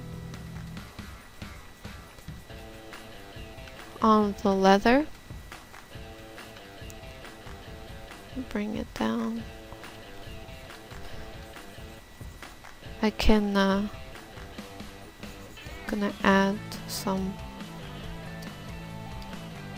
I don't know why I added holes there, but just wanted to add some small detail into the holster itself. Selecting under, just gonna drag up the highlight.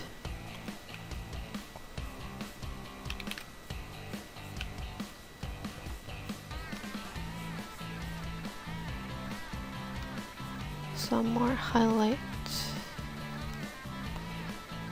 and here I'm going to add a bit more highlight too, so just trying to create a bit of thickness to the leather strap here. Oftentimes it's a good idea to just kind of add those seam details on both sides, which helps create a thick fabric look. And I usually try to do that with clothing as well, just to give it that extra little unique detail. You know what? I'm going to fill in those holes because they weren't really doing much for the holster, really. Okay, let me let's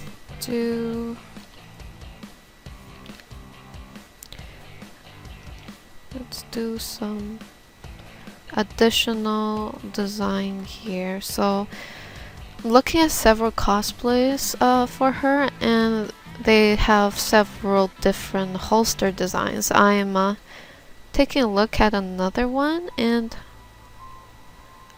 I would like to borrow elements from this one as well. I'm gonna go ahead and give a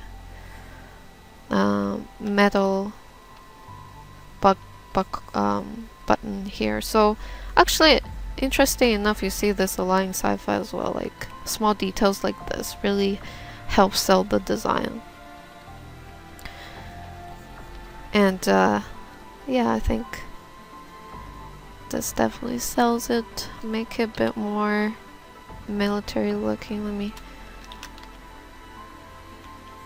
play around with the connection of the straps. Do a little this thing right here. It just makes it look a little more military and I don't know if this is the right way to describe it, but what's it called? What's it called? Anyways, you guys know what I mean. Like, it's just a bit more interesting to look at in a way. Can even add another little dot here.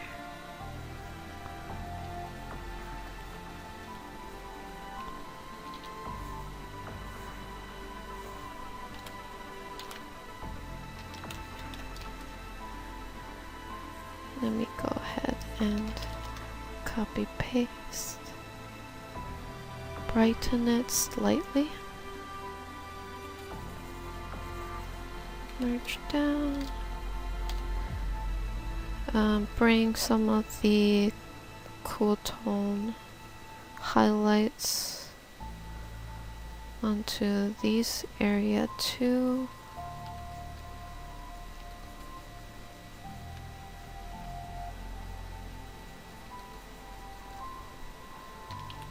Like that.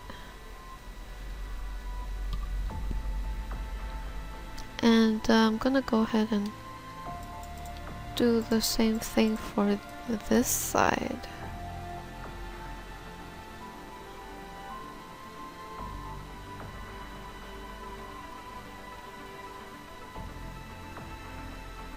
Okay, I'm just gonna clean this up a bit. The tank top strap.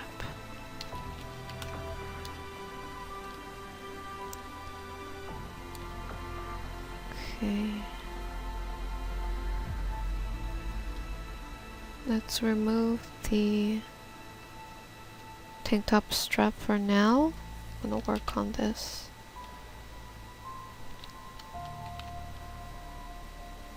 Clean up the silhouette of that. Lock it down, reusing the highlight used on this side.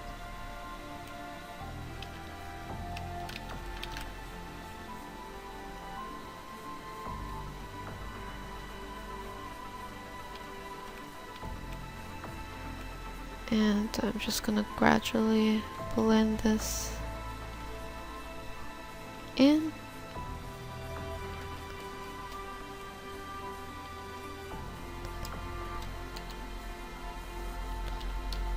Go ahead and I'm gonna use a slightly brighter color for a highlight in that area.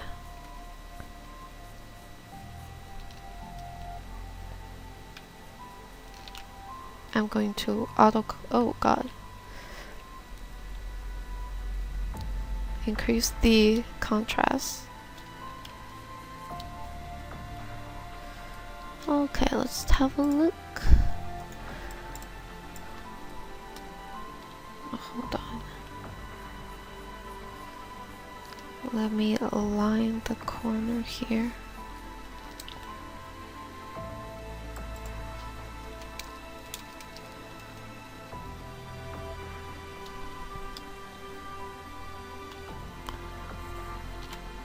Let's go ahead and paint.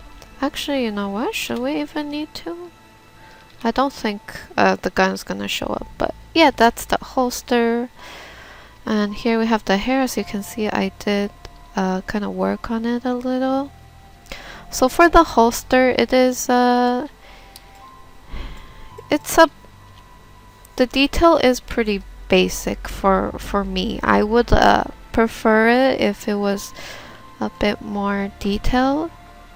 Actually, let me see. Oh, the hair would probably be covering it, wouldn't it? I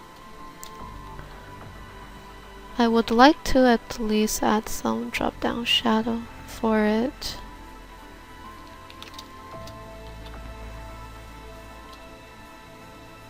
Oh, whoops. Loss of pen pressure there. Oh yes, of course, I totally forgot I was gonna add the cigarette later. So let's go ahead, put the belt back on. Also, the belt will also have a bit of shadow. And you could probably do this too, but a quick way, kind of a efficient way of adding shadow is duplicate the part that you think will be casting shadow, make it a little dark, lessen the opacity, and then you can somewhat play around with it using the warp tool.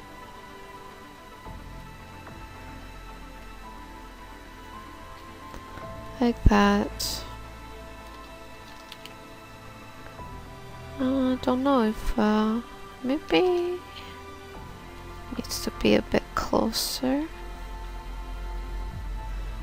So this is one way of quickly adding in some sort of shadow. I usually like to erase a little bit of it so it's not too overpowering. Merge into the belt layer.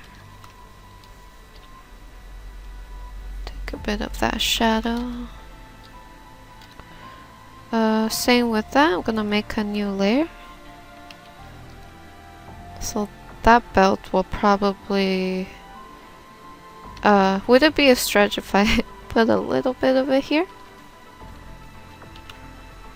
Just a bit. Oh.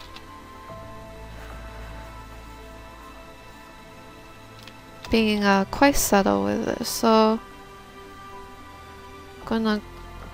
I'm going to add the cigarette there. So for the cigarette, you know, let's just keep it easy, efficient. Grab a cigarette. Let's put it here.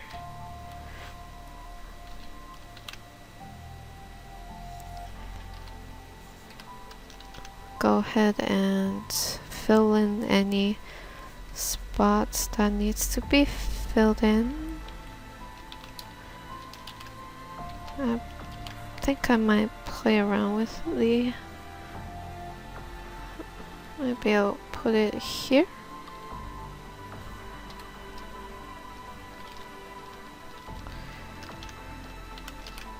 Put it...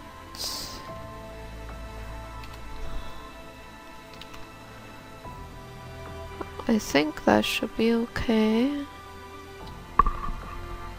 And I'm going to kind of just darken it a little. Just a bit. And we have... I'm gonna use this smoke right here. Go ahead, put it in... let's do screen, and I would need to isolate the smoke only, so I need to erase the surrounding because I only want the smoke effects. I also kind of wanted to overlap the smoke in a way that kind of go up by the finger type deal. Let's bring back some of that. I don't think that was a good texture for that. I'm going to look for another smoke texture. So I found a texture, looks like this.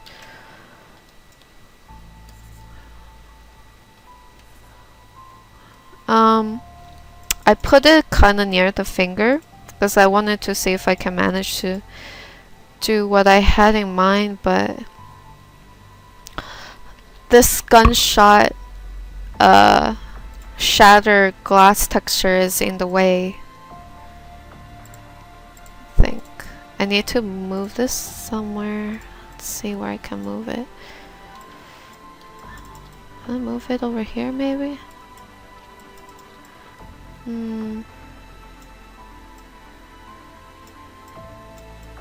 Maybe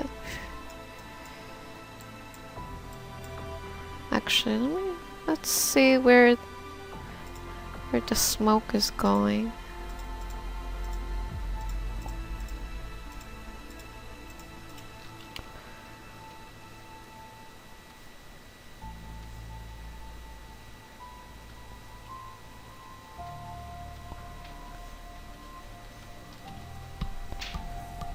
trying to move the smoke out of the way, and let's see. Maybe I overlap it slightly.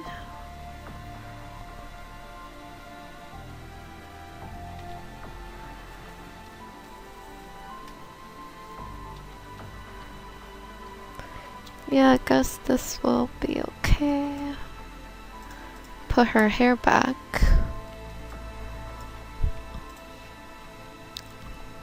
Let's flip this and see how that looks. I think the best composition is this. Is when she's flipped this way, so I guess that's where we're going to have her facing. Let me move her a bit. Over a bit. That means her tattoo is gonna be on this arm.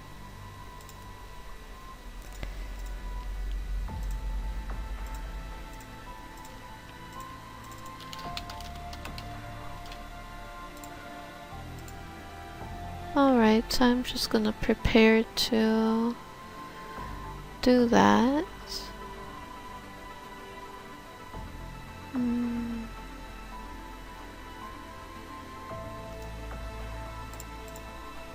It's kind of hard to find a proper tattoo reference that is of kind of how it looks, because her tank top is covering it. Let me go ahead and remove whatever's on top here, so I can go ahead and do that.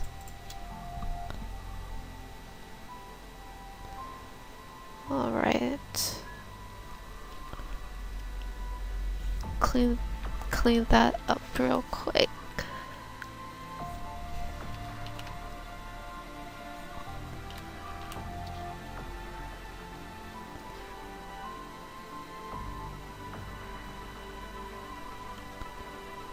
Just fixing the hair over here.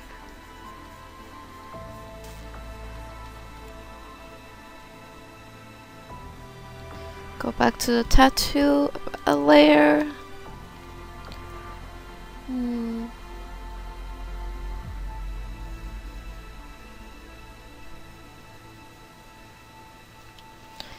just going to do the best that I can.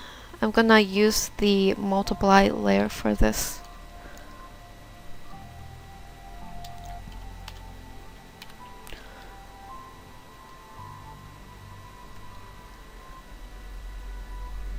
Oh boy. Oh, this is gonna be a bit of artistic license, because I'm not 100% sure how it looks wrapped. I have a rough idea of how it should look and stuff.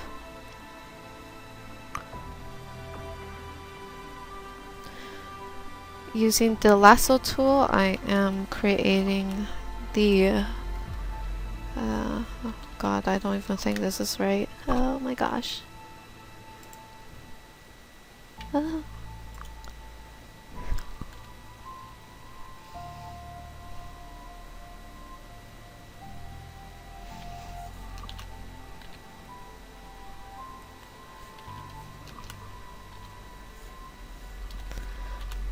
So this part I am trying to see if I can get something acceptable. This might not be 100% accurate to her tattoo. Gonna try my best to make it the best I can. Oh my gosh, I don't think I got it right, but it is the very similar style from her tattoo.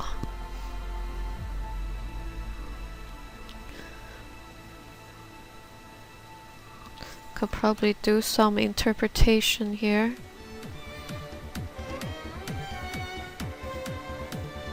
Let's do a little design here.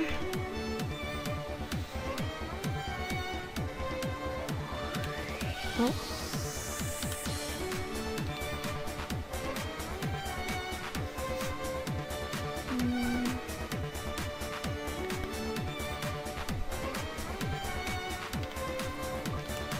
I don't know. I'm like looking at several references. This might be a bit too busy.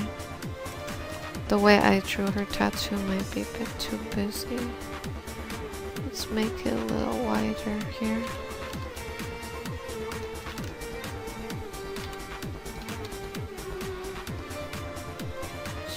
Bring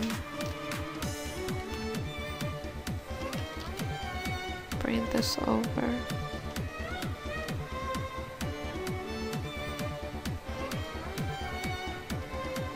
Bring this over like that.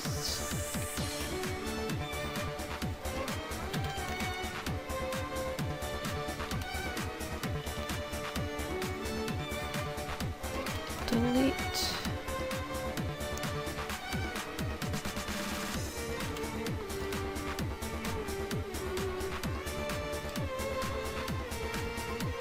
Let's go with that. Put back everything.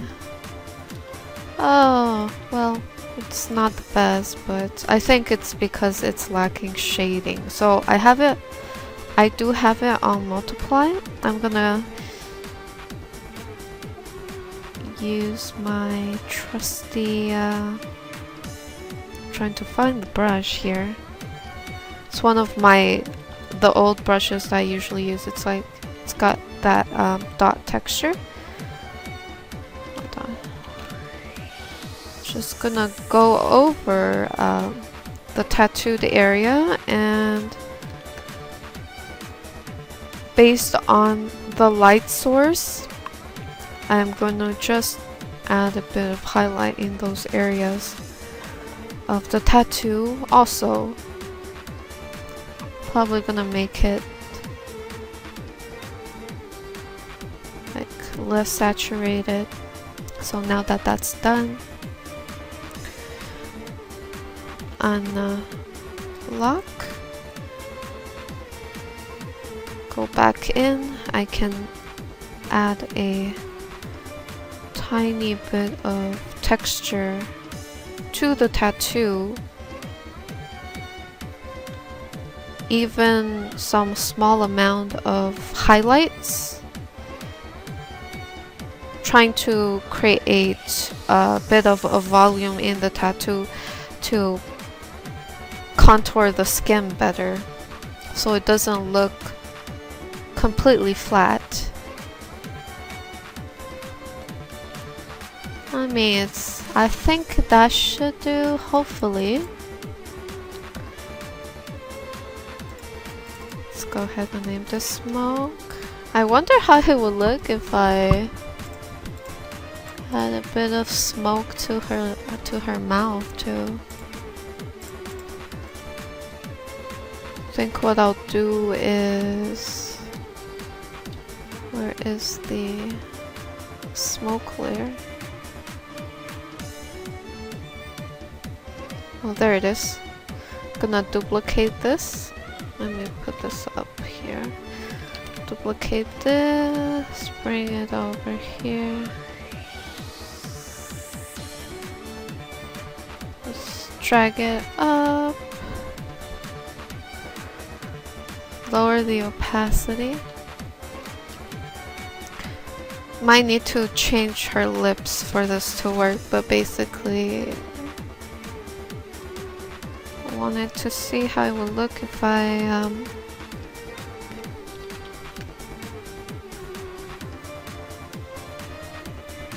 have a bit of smoke coming out of her mouth. Maybe it won't look as good, I don't know. I'm just experimenting, test it out, see if it works or not. Let me do a quick rough edit of the lips.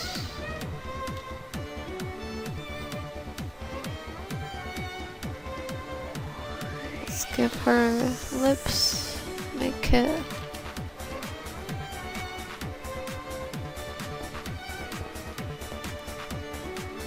this could be an alt expression. Let's see. Let's see if I can move the eyes over a little.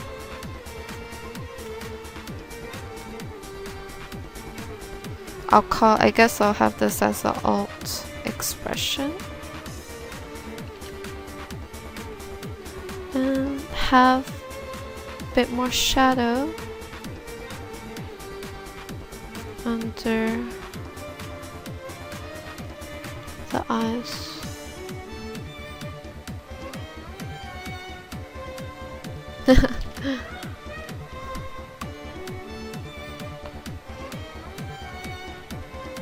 Something like that.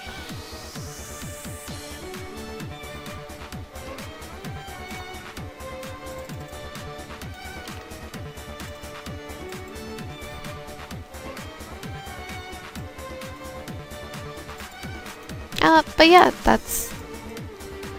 think that'll be it for this voiceover.